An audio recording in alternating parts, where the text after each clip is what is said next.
কিছু গতি পাল্টাতে পারে এবং আপনার দুর্বল ঈমান দুআনা হলেও একটু চিকন হতে পারে ইনশাআল্লাহ।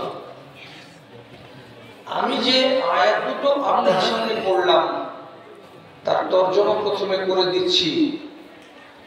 আল্লাহ তাআলা বলছেন, ওই মানুষগুলোকে ওয়াজ করো যে মানুষগুলো আল্লাহর আযাবকে বলে ভয় করে।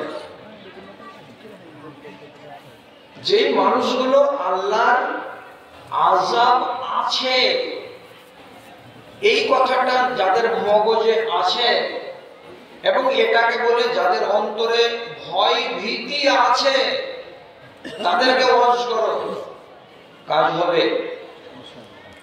আর যাদের অন্তরে আল্লাহর আযাব বলে কোনো ভয় নেই, তাদের হৃদয়টা হলো ফাঁকা মাঠ, শুনশান, খা খা পড়ে আছে। ওদের সামনে কোরআন হাদিসের ওয়াজ করে কিঞ্চিত লাভ হবে না।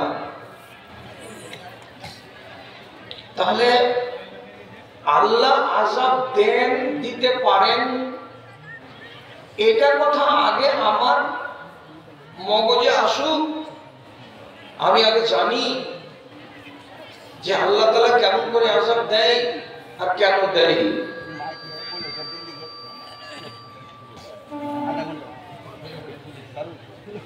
ডেলিগেট আর 15-20 মিনিটের ভেতরে বন্ধ হয়ে যাবে। কাজে যারা যারা খাওয়ার ইচ্ছুক আছেন তো তারা খেয়ে নেন, অল্প ইচ্ছুক আছেন তারা সুযোগটা গ্রহণ করে নেন যে আপনার এই ডেলিগেটে খাওয়াটাও কিন্তু এই মসজিদকে একরকম সাহায্য করা। খানাটা যদি বরবাদ হয় মসজিদের লস, আর খানাটা যদি আপনি খেয়ে নেন, নিয়ে সাহায্য করেন, এটা এক ধরনের উপকার। কাজে যারা যারা এখনো হয়তো খাননি, ডানে বামে আছেন, খাওয়ার চেষ্টা করেন, খেয়ে নেন। আচ্ছা, এবার শুনুন, এটা বসে যান ভাই, দেরি করিয়েন না, জায়গা নিয়ে নেন, বসে যান তাড়াতাড়ি করে। আল্লাহ আযাব দিতে পারেন এটা আমি জানি আগে, এবং কেন দেন এটাও আমি জেনে নিই আগে। প্রথম নম্বর কথা হলো, আল্লাহ তাআলা দুনিয়াতে যতগুলো পয়গম্বর এসেছেন সবাই একটা করে বিধি বিধান নিয়ে এসেছেন। আল্লাহর বিধি বিধানগুলো হলো দুই রকমের। আপনারা খেয়াল করবেন কথার দিকে, কয় রকমের? দুই রকমের। একগুলোকে বলা হয় ধারণ করা, আর আরেকগুলোকে বলা হয় বারণ করা। ধারণ আর বারণ। যেটি আপনাকে ধারণ করতে হবে সেটিকে আপনি মেনে চলবেন, আর যেটি সম্বন্ধে আপনাকে বারণ করা হয়েছে তার কাছে যাবেন না। তাহলে আল্লাহ তাআলা আপনার উপরে নারাজ হবেন না, আর আপনার উপরে আযাব আসবে না। একই কথাতে আমি শেষ করে দিলাম অনেক লম্বা চওড়া কাহিনীকে। এবার আল্লাহ যে আযাব দিতে পারেন এটাকে যদি নিজের অন্তরের ভেতরে জাগ্রত করে রাখতে চান, তাহলে এই দুনিয়াতে আল্লাহ রাব্বুল আলামিনের নবী আবির্ভূত হওয়ার সুয়া 2000 বছর আগে একটা নবী এসেছিলেন, তার নাম মুসা আলাইহিস সালাম। তার যুগে একটা সন্ত্রাসী ছিল, সে সন্ত্রাসীর নাম হলো ফিরাউন। ফিরাউনকে আল্লাহ রাব্বুল আলামিনের নবী মুসা একটা কথা বলেছিলেন, তুমি সৃষ্টি, তুমি স্রষ্টা নও, তুমি একটা মাখলুক, তুমি খালেক নও। নিজেকে জীবনে কোনোদিন স্রষ্টা বলিও না, আমি আল্লাহ বলিও না। প্রথম ভুল থেকে সরে এসো। ফেরাউন সরতে রাজি হয়নি। শেষ পর্যন্ত মুসা নবীকে তাড়া করতে গেছিল, নীল নদ পার হয়েছিলেন মুসা নবী, তো সেখানে পানিতে আল্লাহ তাআলা তাকে রাস্তা করে দিয়েছিলেন। সেই রাস্তাতে নেমে গেল ফেরাউন তার সৈন্য সামন্ত নিয়ে নবী মুসাকে ধাওয়া করবে বলে। আল্লাহ তাআলা বলছেন, তোর মতো জল্লাদকে আমি এই রাস্তা দিয়ে পার হতে দিব? শেষে আল্লাহ তাআলা পানিকে হুকুম করলেন, এক হয়ে যাও। এক হয়ে গেল। যেমন এক হয়ে গেল, যতটি সৈন্য সামন্ত ছিল সব ফেরাউন ও নিজে ওই নীল নদীতে ডুবে মরে গেল। আপনি এবার বলুন, পৃথিবীতে যত লোক মারা যায়, সমস্ত মানুষকে মাটিতে ফেলে রাখতে গেলে পোকাই খেয়ে নেয়, পানিতে খেয়ে নেয়, হাওয়াতে পচিয়ে দেয়, সরিয়ে দেয়, মানুষের অস্তিত্ব খুঁজে পাওয়া যায় না 4 থেকে 5 বছর পরে। কিন্তু ফেরাউনকে যদি বলেন আপনি যে দেখব, তো নবীর জন্মের 2000 বছর আগে এলো ফেরাউন, আর নবীজির গত হওয়া 1500 বছর হলো, তাহলে 3500 বছরেরও বেশি সময় হয়ে গেল ফেরাউনের মরা। আপনি যদি দেখতে চান তাহলে আপনার বেটাকে আগামীকাল সকালবেলায় বলবেন, বেটা এনামুল হক, আমাকে ফেরাউনের লাশটা দেখাও তো বাপ। আপনার বেটার অ্যান্ড্রয়েড মোবাইলে শুধু একবার একটা সুইচকে ক্লিক করবে, আপনার চোখের সামনে ফেরাউনের লাশ ভেসে উঠবে। মিশরের মিউজিয়াম ঘরে কাঁচের বাক্সে এই লম্বা লাশ পড়ে আছে, তার হাড় ক্ষয় হয়নি, তার মাংসগুলো শুকিয়ে আছে, তাকে পোকাতে খায়নি, তাকে হাওয়া নষ্ট করেনি, তাকে মাটিতে নষ্ট করেনি, শুধু শুকিয়ে আমচুর হয়ে আছে। এমন কেন হলো? এটা হলো আল্লাহর আযাব। কেন আযাব হলো? তুমি আমার কথা শুনোনি, তার জন্য আযাব হলো। কোরআন কি বলছে? আল-ইয়াওমা নুনাজ্জিকা বিবাদানিকা, হে ফেরাউন, তোমাকে আমি তোমার দেহ সমেত ওই রকম করেই রেখে দেব। তোমার দেহকে পোকাতে খাবে না, মাটিতে খাবে না। পোকার উপরে হারাম করেছি, মাটির উপরে হারাম করেছি, পানির উপরে হারাম করেছি তোমাকে খাওয়া। কেন কেন খাবে না ওরা? আল্লাহ তাআলা বলছেন, লিনাজআলাকা লিমান খালাকাকা আয়া, তুমি মরে যাওয়ার পরে যত দুনিয়াতে লোক আসবে তাদের জন্য এটা শিক্ষার বিষয় বানালাম। যত লোক দুনিয়াতে আসবে তোমার কথাটা পড়বে কিতাবে, এবং তোমাকে যখন কাঁচের বাক্সে দেখতে পাবে তখন তার মগজের তালা খুলে যাবে যে যদি ফেরাউন আল্লাহ রাব্বুল আলামিনের সাথে বিশ্বাসঘাতকতা করে থাকে, তার জন্য যদি তার উপরে আযাব এসে যায়, তাহলে আমার মতো একটা খাকসার মানুষ যদি আল্লাহর নাফরমানি করি, তাহলে আমার উপরে আযাব কেন আসবে না? কি শিখলাম? আল্লাহ আযাব দেয়। কাকে দেয়? যারা তার আইনের ছত্রছায়ায় থাকতে রাজি হয় না, তাকে আযাব দেয়। শিখলাম একটা। কোরআন কি বলছে? যার অন্তরে আল্লাহর আযাব দেওয়ার ক্ষমতা আছে, আযাব দেই, এই বিশ্বাসটা না থাকবে, তাকে ওয়াজ করে লাভ নাই। যার ভেতরে এই জিনিসটা আছে তাকে ওয়াজ করলে কিছুটা জ্ঞান বাড়বে, এবং একটু ভুল সংশোধন থাকতে গেলে তার সংশোধন হবে, তাছাড়া হবে না। আমি নিউ সাবরিচক গ্রামের আশেপাশের সমস্ত যে কতটি লোক আপনাদের গ্রামের সামনে পেয়েছি, আপনি বাড়ি গিয়ে মূল্যায়ন করবেন, কথাগুলোকে নিজের সঙ্গে মিলিয়ে দেখবেন একবার। মুসা নবীর যুগে একটা লোক ছিল, আর তার নাম কারুন। কারুনের বাল্য জীবনে ইতিহাস প্রমাণ করছে একেবারে হত দরিদ্র লোক, পেটের ভাত জুটতো না, বস্ত্র জুটতো না।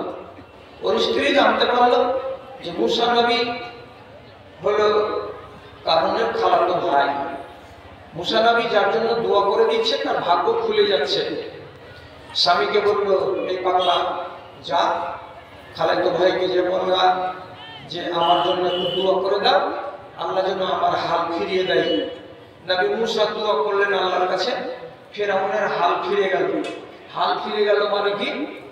ধনী হতে লাগলো।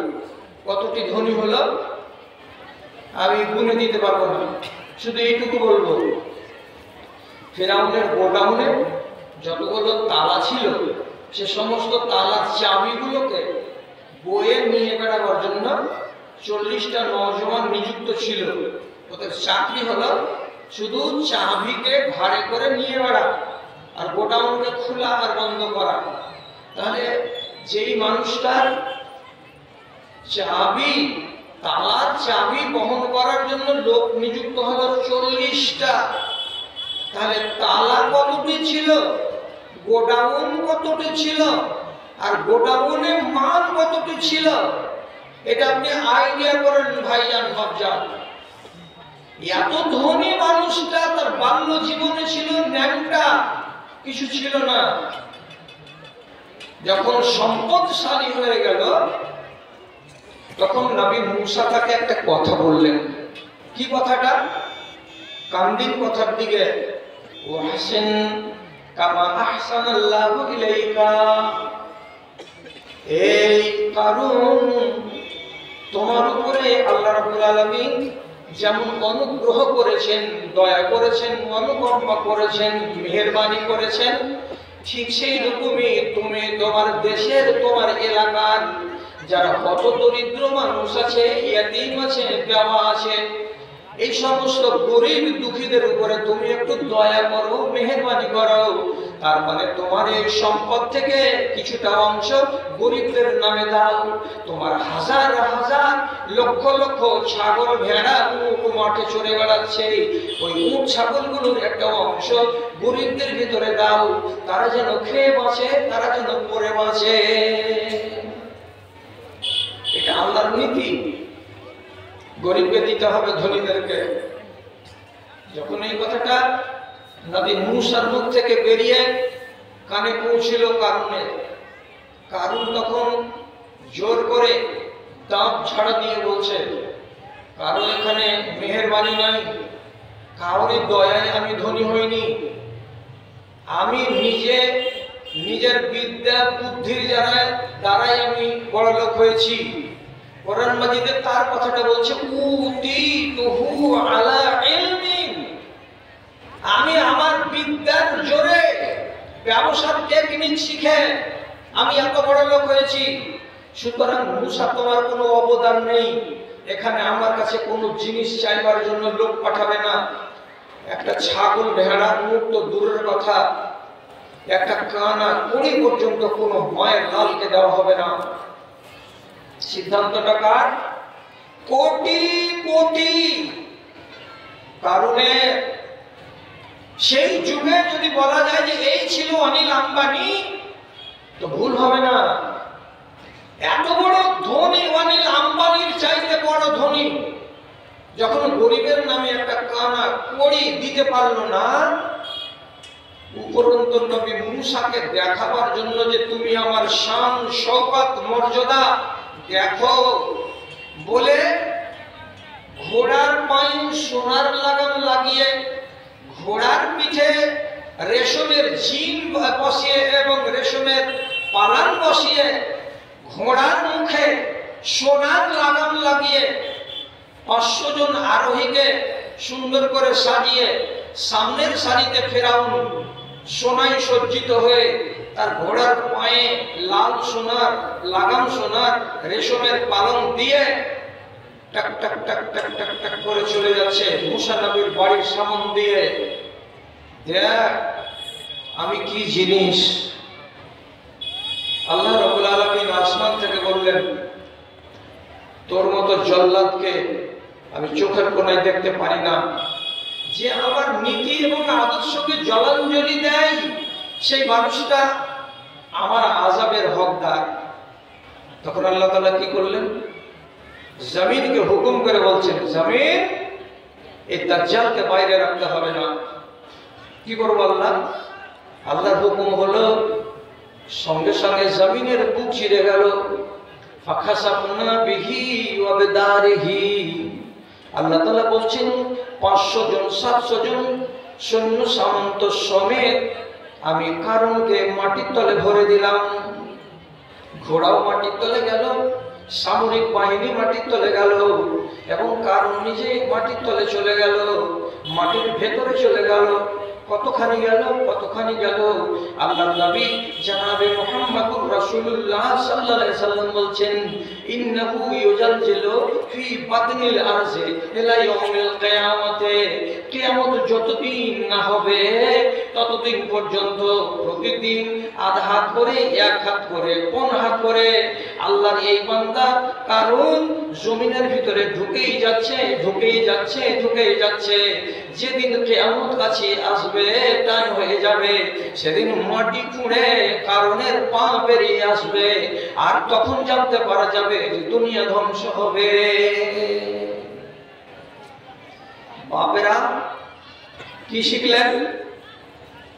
যদি সম্পদশালী মানুষ তার সম্পদকে আটকিয়ে দেয় অবৈধভাবে, এবং সেখানে যদি গরিবদের দুঃখীদের নামে কোনো খাত না বের হয়, তাহলে এই মানুষটার উপরে আল্লাহর আযাব আসা জায়েজ।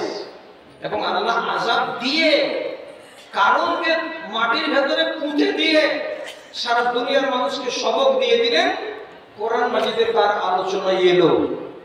আমি 15 মিনিট আগে বলেছিলাম, আল্লাহ আযাব দেয় এবং কেন দেয় এই কথাটা আগে আপনি মাথায় তুলুন, তাহলে না আপনার ভেতরে ওই শঙ্কাটা তৈরি হবে, তাহলে তো আপনার ভেতরে একটা ভয় তৈরি হবে।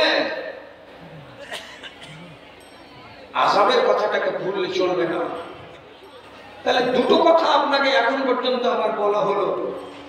আমি 3 নম্বরে আপনাকে বলছি, রাসূলুল্লাহ 2 মেয়ের বিয়ে হয়েছিল আবুল আহাবের 2 বেটার সাথে। বুঝতে পারলেন? আবুল আহাবের 2 বেটা আর নবীজির 2 বেটি বিয়ে হলো ওই বাড়িতে। আবুল আহাব একদিন নবীজিকে একটা বাজে কথা বলেছিল। সাফা পাহাড়ের উপরে চড়ে নবীজি বললেন, তোমরা আমাকে বিশ্বাস করো, তোমরা যদি এক আল্লাহকে না মারো তো পিছন দিক থেকে আযাব চলে আসছে। এই কথাটা শুনে আবুল আহাব চাচা হতে গেলেও নবীজিকে বলেছিলেন, তোমার মুখটা মাটিতে মিশে যাক, তুমি ধ্বংস হয়ে যাও, এই জন্য তুমি ডেকেছিলে সকাল সকাল। রাসূল চিন্তিত হলেন, আমার চাচা আমাকে এই কথাটা কেন বললেন, এত বড় কথা। আল্লাহ তাআলা আসমান থেকে রাসূলুল্লাহকে সান্ত্বনা দেওয়ার জন্য সূরা নাযিল করে বলছেন, তাব্বাত ইয়াদা আবি লাহাবি ওয়া তাব। হে আমার নবী, আপনার মুখটা মাটিতে মিশাবে না, বরং আবুল আহাবের মুখ এবং তার হাত মাটিতে মিশিয়ে যাক। সূরা নাযিল হলো, সব মুসলমান জেনে গেল, সবাই জানতে পারলো আবুল আহাবের নামে কোরআন মাজিদে আয়াত চলে এসেছে। যখন এই কথাটা শুনলো আবুল আহাবের গাত্রদাহ হলো। সাথে সাথে নিজের 2 বেটাকে যে বলছে, এই বেটা দুটো, আমার যদি নিজের ভালোবাসার বেটা হয়ে থাকবি তাহলে আমার কথা মতো চলবি। আমাকে এই নামের তথাকথিত নবীটা আমার নামে গাল বন্ধ করেছে এবং তার আল্লাহ আমার নামে মন্দ কথা বলে আয়াত নাযিল করেছে। অতএব আমি বলছি, নবী মুহাম্মাদের বেটিকে এক্ষুনি চোখের সামনে ছেড়ে দাও, ওকে বেইজ্জত করে হাঁকিয়ে দাও। যদি বেইজ্জত করে হাঁকিয়ে দাও তাহলে তোমরা আমার ছেলে, আর যদি বেইজ্জত করে না হাঁকাও তাহলে তোমরা আমি ছেলে বলে দাবি করব না। দুশমনের বেটিকে বাড়িতে রাখা যাবে না। বড় বেটার নাম ওতাইবা। যখন শুনলো তখন নিংটি কষে নিয়ে ডিং ডিং ডিং ডিং করে হাঁটতে হাঁটতে নবীজির কাছে যে বলছে, আপনি কি আমার বাপ সম্বন্ধে কোনো আয়াত পড়েছেন? তো রাসূলুল্লাহ মুচকি হেসে বলছেন যে হ্যাঁ, আল্লাহ আসমান থেকে নাজিল করেছেন, আমি পড়েছি। এ কথাটা শুনে তেলে বেগুনে জ্বলে গেল জামাই। আর যেমনি জ্বলে উঠল, সাথে সাথে নবীজির সামনে নিজেকে সংবরণ করতে না পেরে মুখ থেকে হালকা একটু থুথু বের করে রাসূলের দিকে থু করে চালিয়ে দিল। আর দেওয়ার পরে বলছে, তোর বেটিকে তালাক দিয়ে দিয়েছি, আমার বাড়ি থেকে নিজের বাড়ি নিয়ে যা। তোর মতন দুশ্মনের বেটিকে আমরা রাখবো না।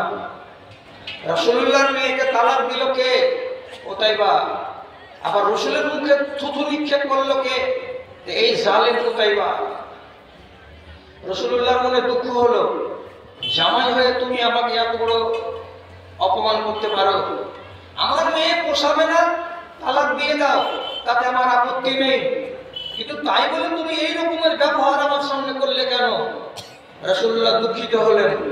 আর দুঃখিত হওয়ার পরে সাথে সাথে আল্লাহ তাআলার সামনে খুব মনের কোণ থেকে ভাঙা মন নিয়ে আল্লাহর কাছে একটা আরজি জানিয়ে বলছেন, আল্লাহুম্মা সাল্লিত আলাইহি কালবান মিন কালাবিকা। পরবর্তীকারে আলম, তোমার নবীকে যে মানুষটা এমনি করে জনসমক্ষে অপমান করতে পারে, তোমার নবীর মুখে যে লোকটা অপমান করে থুথু চালিয়ে দিতে পারে, এই মানুষটাকে আল্লাহ তুমি ভালো মত দিও না। এর উপরে তুমি একটা জঙ্গলে কোনো একটা কুকুরকে কিংবা কোনো একটা বাঘকে নিযুক্ত করে দিও, যাতে ওই বাঘটা এই কুকুরটাকে মেরে শেষ করে দেয়। মুখ থেকে বেরিয়ে গেল সাংঘাতিক কথা। কার? নবীজি। কেন? যেহেতু মর্যাদার উল্টো কথা বলেছে, বেয়াদবি করেছে, নিজের মুখের ভাষাটাকে শালীন বানাতে পারেনি, এই জন্য রাসূলুল্লাহ দুঃখিত হয়ে তার জন্য বদদুয়া দিলেন। 1 মাস পরে উতাইবা বের হলো ব্যবসা করার জন্য। 15-16 জন লোক একসাথে যাবে সিরিয়া। কাফেলা রেডি, এখন রওনা দেবে। এমন সময় তার বাবা আবু লাহাব দলবলের সামনে এসে বেটাকে এসে বলছে, ইন্নী আশাদ্দান নাসি খাউফান আলাইকা বিদুআইন নবী সাল্লাল্লাহু আলাইহি সাল্লাম। বেটা রে, আমি যতটা ভয় করি তোমার জানকে বলে, এতটা ভয় দুনিয়াতে কেউ করে না, যেহেতু তোমার উপরে এই নবী বদদুয়া করে দিয়েছে। তার মানে কি, তোমার উপরে আল্লাহর একটা কুকুর যেন নিযুক্ত হয়ে যায়। তো রাসূলুল্লাহর বদদুয়া কিন্তু লেগে যেতে পারে, তার জন্য সব সময় আমার দিলের ভেতরে এইরকম করে ঘন্টা বাজছে। বেটা, তুমি ব্যবসাতে যাচ্ছ সিরিয়ার মাটিতে, তো হুঁশিয়ার থাকবে, সাবধান থাকবে।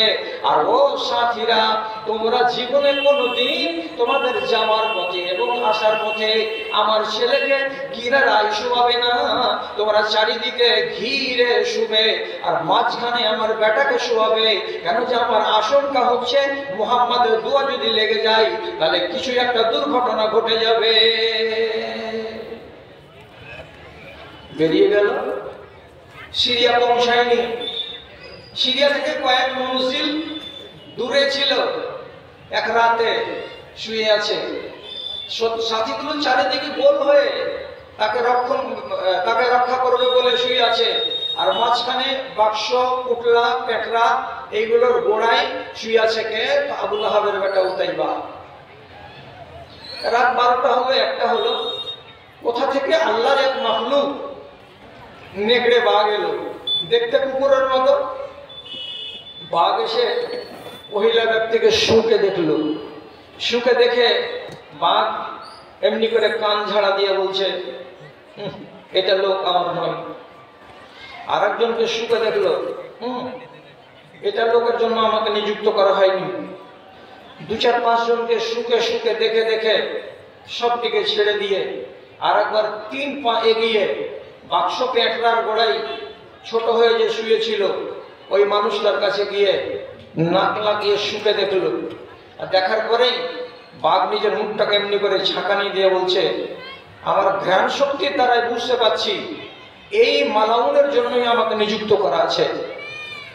সুতরাং কিছু বলার নয়, আওয়াজ নয়, সঙ্গে সঙ্গে ঘুমন্ত মানুষের উপরে হামলা করলো, গর্দনের মুখ আর রক্তকে ছিঁড়ে দিল, ললিটাকে খাম করে দিয়ে লহু লাহান করে দিল। বাঁচাও বাঁচাও বাঁচাও চিৎকার করতে রইল। ততক্ষণে জঙ্গলের নেকড়ে বাঘ পালিয়ে গেল। এই ধরো ওই ধরো, এই করো ওই করো করতে করতে মাঠে রাতের বেলায় এতজন লোকের ঘেরাবন্দির মাঝখানে এই জালেম মরে গেল। কে? তো এর নাম উতাইবা। এইবার আপনাকে বলছি, আল্লাহর আযাব আসে কার উপরে আসে? যারা কোন রকমের ধারণ করা আইনে অথবা বারণ করা আইনে সংঘাত ঘটায়, এরা নাফরমান হয়, তখন এদের উপরে আল্লাহর আযাব নেমে আসে। তাহলে উতাইবার জীবনটাকে সামনে রাখুন, আর রাখার পরে আপনি ভাবুন যে এর উপরে আল্লাহর আযাব আসা যায় ছিল না ছিল না। তারপরে আমি তো বেশি লাফালাফি করিনি, আমি তো বেশি দাপাদাপি করে বলছি না। আপনাদের মতো ভাইগুলোকে শান্তশিষ্ট মনে ভেবে আমি শান্তভাবে কথা বলেই যাচ্ছি। একটু দয়া করে যা বলছি কথাগুলোকে নিজের জীবনের উপরে একবার ফেলে ভাববার চেষ্টা করবেন। মদিনার মাটিতে একটা লোক ছিল, তার নাম হলো জাহজাহ গিফারি। দুর্দান্ত লোক, তবে রসুলকে মানত। কথা বুঝবেন? রসুলকে মানত, কিন্তু লোকটা দুর্দান্ত। খুব সহজেই কিন্তু হাত উঠে যেত, খুব সহজেই মুখের ভাষা এদিক থেকে সেদিক হয়ে যেত। আল্লাহ পাকের রসুল যে লাঠিটাকে নিয়ে দাঁড়িয়ে নিজের জীবনে খুতবা দিয়েছেন মসজিদে নববীতে, ওই লাঠিখানা জামাই বাবু হযরতে উসমান রাদিয়াল্লাহু তাআলা আনহু হাতে করে নিয়ে মিম্বারে দাঁড়িয়ে খুতবা দিতেন। কিছুদিন চলার পর হযরত উসমানের নামে ক্লেম হয়ে গেল। কিছু ক্লেমগুলোর ভিতরে 80% ক্লেম হলো মিথ্যা, আর 20% কথাটা হলো কি না বুঝার কারণ। না বুঝে মানুষেরা তার ক্লেম লাগিয়ে দিয়ে তাকে দাগি মানুষ বানিয়ে দিল। শেষ পর্যন্ত হযরত উসমানের নামে চারিদিকে বদনাম। একদিন মদিনার মসজিদে হযরত উসমান রাসূলুল্লাহর ওই সুন্নতি লাঠিখানাকে হাতে করে নিয়ে খুতবা দিচ্ছেন। এমন সময় ফাজা জাহজাহ আল-গিফারি ওয়া আখাযাল আসা মিনহু। রাসূলুল্লাহ খুতবা দিচ্ছেন, হযরত উসমান খুতবা দিচ্ছেন, আর এমন সময় জাহজাহ গিফারি নামের লোকটা রাগে রাগান্বিত হয়ে দৌড়ে চলে এলো মিম্বারের কাছে। আর মিম্বারের কাছে এসে মুখের ভাষাটাকে খারাপ করে কয়েকটা কথা হযরত উসমানকে সে বলে দিল। আর উসমানের হাত থেকে লাঠিটাকে জোর করে ছিনিয়ে নিল। আর লাঠিখানাকে ছিনিয়ে নেওয়ার সাথে সাথে নিজের হাঁটুর সামনে এমনি করে ধরলো, আর ধরে দুম করে হাঁটুতে মারলো। যেমনি হাঁটুতে মারার সাথে সাথে লাঠিখানা দু টুকরা হয়ে ভেঙে গেল। এই লাঠিখানা কার? রাসূলুল্লাহ। আপনি একটু আস্তে করে সাড়া দিয়ে বলুন তো, রাসূলুল্লাহর এই লাঠিখানাকে আপনার আর আমার ভালোবাসা উচিত না উচিত নয়? উচিত। যেখানে রাসূলুল্লাহ নিজে হাতে করেছেন। আর এই লোকটা কি করলাম? রাসূলুল্লাহর ব্যবহার করা লাঠিখানাকে পায়ের হাঁটুতে দিয়ে জোরে হেড করে টান দিল, মট করে ভেঙে গেল। লাঠিখানাকে ছুঁড়ে ফেলে দিল, দিয়ে আওয়াজ বড় করে বলছে, ফাজলামো করতে এসেছ? এখানে ভাষণ দিচ্ছ? নিজে দুর্নীতিতে ডুবে আছো আর মানুষকে ওয়াজ করছ? হযরত উসমান ঝরঝর ঝরঝর করে চোখের পানি ঝরালেন। আর মিম্বারে বাকি অংশটুকুকে পুরা করতে পারলেন না। উনি ওখান থেকে নেমে চলে এলেন হন হন করে হাঁটতে হাঁটতে বাড়ি। অন্য একজন লোক খুতবাটাকে সম্পূর্ণ করে সেদিনের মতো নামাজ পড়িয়ে দিল। তো হযরত উসমান তার চোখ দিয়ে যে ঝরঝর করে পানি বের হলো, এটা পানি কিসের? এটা হলো দুঃখের পানি, এটা আনন্দের পানি নয়। দুঃখের পানি যখন চোখ দিয়ে বের হলো, রব্বুল আলামিন তা তো দেখছেন যে এই আমার বান্দা কত কষ্ট পেয়েছে যে তার চোখ দিয়ে পানি ঝরছে। লোকটা কতখানি ভালোবাসা। উসমান রাদিয়াল্লাহু তাআলা আনহুর মর্যাদা কতখানি। তো রাসূল একদিন মসজিদে বসে আছেন, তো রানের কাপড় খুলে আবু বকর ঢুকলেন। তো রাসূলুল্লাহ রানের কাপড় ঢাকলেন রান। তারপরে হযরত উমর এলেন, রাসূলুল্লাহ রান ঢাকলেন না। হযরত আয়েশা নিজে বর্ণনা করছেন। তারপরে হঠাৎ করে হযরত উসমান আসছেন। তো রাসূলের কানে গেল আওয়াজটা কার, যে হযরত উসমানের। সাথে সাথে নবীজি নিজের রান দুটাকে ঢেকে নিলেন। যখন ঢেকে নিলেন রান দুটা, তখন হযরত আয়েশা নবীজিকে জিজ্ঞেস করে বলছেন, আমার বাপ এলো তখন আপনি নিজের রান দুটোকে ঢাকলেন না, হযরত ওমর যখন এলেন তখন আপনি রান দুটাকে ঢাকলেন না, আর উসমান গনি যখন এলেন তখন আপনি রান দুটাকে ঢেকে নিলেন কেন? তখন নবীজি বলছেন, কাইফা লা আস্তাহি মিন রাজুলিন ইয়াস্তাহি মিনহুল মালায়েকা। আয়েশা রে, আমি এই মানুষটাকে দেখে কেন লজ্জা করব না, যেই মানুষটা এত পাক এত পবিত্র, যে ওই মানুষটা যখন বাইরে বেরোয় তো আল্লাহর ফেরেশতারা দেখে লজ্জা পায়, শরম করে। তো যাকে দেখে তার সম্মানে আল্লাহর ফেরেশতারা লজ্জা বোধ করে, তো এই মানুষটাকে কেন আমি লজ্জা করব না? এত সম্মানের মানুষের লাঠি কেড়ে নিয়ে ভেঙে ফেলে দিল, আর তার চোখের পানি ঝরালো। তিনি বদদুয়া করলেন না। আল্লাহ তাআলার পক্ষ থেকে আযাব চলে এলো। কি আযাব এলো? আসাবাহুল আকিলা, তো যেই হাঁটুর অংশটাতে লাঠিটাকে জোর করে ধাক্কা দিয়ে ভেঙেছিল, হাঁটুর ওই জায়গাটাতে ছোট করে একটা ফুঁসি বের হলো। ফুঁসিটাকে যখন মুছে দিল আর একটু বড় হয়ে গেল, তারপরে আর একটু যখন খুঁজিয়ে দিল আর একটু বড় হয়ে গেল। এই করতে করতে 7 দিনের মাথায় সেই যুগে সেপটিকের রোগকে আরবিতে আকেলা বলা হয়। তার ঘাটা বড় হতে হতে হতে হতে এত দূর বেড়ে গেল, এত দূর বেড়ে গেল যে তার ক্যানখানা কেবলমাত্র নামকেও আসতে লেগে আছে, কোনো কাজ করে না। আর এই হালাতে কষ্ট পেতে পেতে পেতে পেতে 42 দিনের মাথায় এই জাহাজা বেপারি নামের লোকটা লাঠি ভেঙে দেওয়ার 42 দিন পরে ওই আযাবে গ্রেফতার হয়ে আল্লাহ দুনিয়া থেকে বিদায় হয়ে গেল। আল্লাহ রাব্বুল আলামিন ওই মানুষটাকে রেহাই দিলেন না, ছাড়লেন না। কেন হলো? ঘটনাটা যদি মগজে থাকে তাহলে দুনিয়ার সঙ্গে একে মিলাতে হবে। আল্লাহ আযাব দেন, আল্লাহ আযাব দিতে পারেন, তার পেছনে যদি উপযুক্ত কারণ থাকে। এবার আপনাকে বলছি, কটা কারণের কথা বলেছিলাম। একটার নাম হলো ধারণ, আর একটার নাম হলো বারণ। আপনারা তো কথা বলবেন না। বাংলাদেশে বাস করতে গেলে সবাই একসঙ্গে জাগ্রত থাকে, সব হ্যাঁ হ্যাঁ হ্যাঁ করে আওয়াজ করে। আপনাকে শুধু এইটুকু কথা বলছি, একটা লোক দুটা লোক আওয়াজ করুন, সুদ খেতে হবে না। এটা ধারণ না এটা বারণ? বারণ। মদ খেতে হবে না, এটা ধারণ না বারণ? বারণ। নারীরা বেপর্দা হতে পাবে না, এটা ধারণ না বারণ? তো আপনি তো সবই বুঝছেন। এবার আপনাকে যদি একটা উদাহরণ দেওয়ার জন্য বলি, যে ভাই মুসলমান, আপনারা তো জুমাতে সবই ওয়াজ শুনছেন, তো যদি একটা মানুষ সুদ খায় তো তাহলে এটা তো বারণ। তো বারণ যদি কেউ বারণ হিসেবে না মানে, তো তাহলে তার কি কোনো আযাব আছে? সোজা 7টা উত্তর হবে। আগেকার যে 5টা ঘটনা শুনলাম, তো তারা যদি আইনকে কোন রকম করে লঙ্ঘন করে থাকে, তো তাদের উপরে যদি আল্লাহর আযাব আসে, তো আজকে যদি কোনো একটা সুদখোরকে বুঝিয়ে দেওয়ার পরে সুদ না ছাড়ে, তো তার উপরে আযাব আসবে না? আসবে।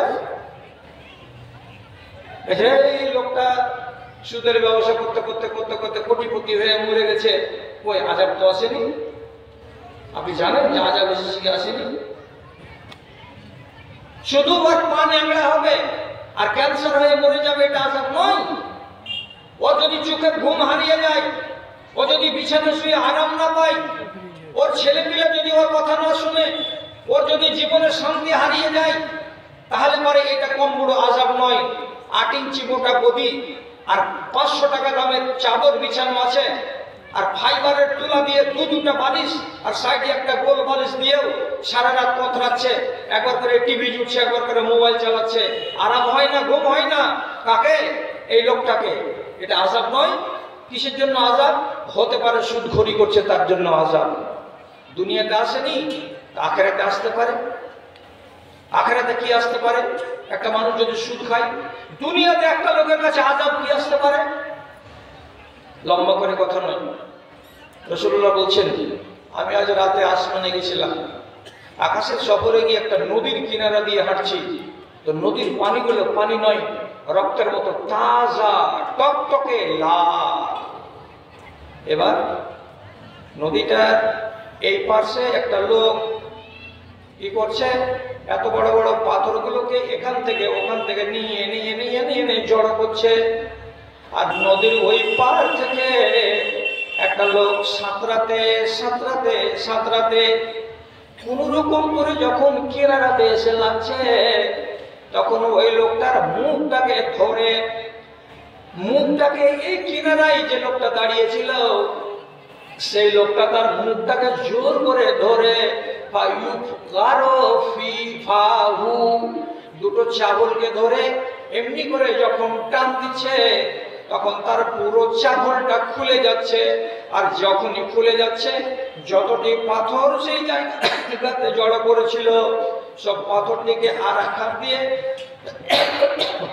ঠেলে ঠেলে ঠেলে ঠেলে তার বুকের ভেতরে ভরে দিচ্ছে, তার পেটের ভেতরে ভরে দিচ্ছে। 8 কুইন্টাল, 10 কুইন্টাল, 20 কুইন্টাল, 30 কুইন্টাল পাথর হাত দিয়ে আর পা দিয়ে ঠেলে ঠেলে ঠেলে ঠেলে মানুষটার পেটের ভেতরে ভরে দিচ্ছে। যখন পাথরটি তার পেটের ভেতরে চলে যাচ্ছে, তখন মানুষটা স্থির থাকতে পারে না। আর পাথর যখন শেষ হয়ে যাচ্ছে, তখন আবার মানুষটা কোন রকম কষ্ট করে আবার সাঁতার দিয়ে ওই কিনারায় চলে যাচ্ছে, যাতে করে আমার সাথে এই ঘটনা আর না ঘটে। কিন্তু আবার ওকে মেরে নিয়ে আসছে। নদীটা হলো রক্তের নদী, আর মানুষটাকে এইরকম করে কুইন্টালের কুইন্টাল পাথর খাওয়াতে আছে, খাওয়াতে আছে, খাওয়াতে আছে। জিজ্ঞেস করলেন, আল্লাহ পাকের নবী বলছেন, হে জিবরিল, এই মানুষটাকে এইরকম করে কুইন্টালের কুইন্টাল পাথরের পেটে ভরছে কিসের জন্য? তো বলছে, এগুলো হচ্ছে সুদের টাকা, এগুলো হচ্ছে সুদের মাল। এই লোকটা ছিল দুনিয়াতে সুদখোর।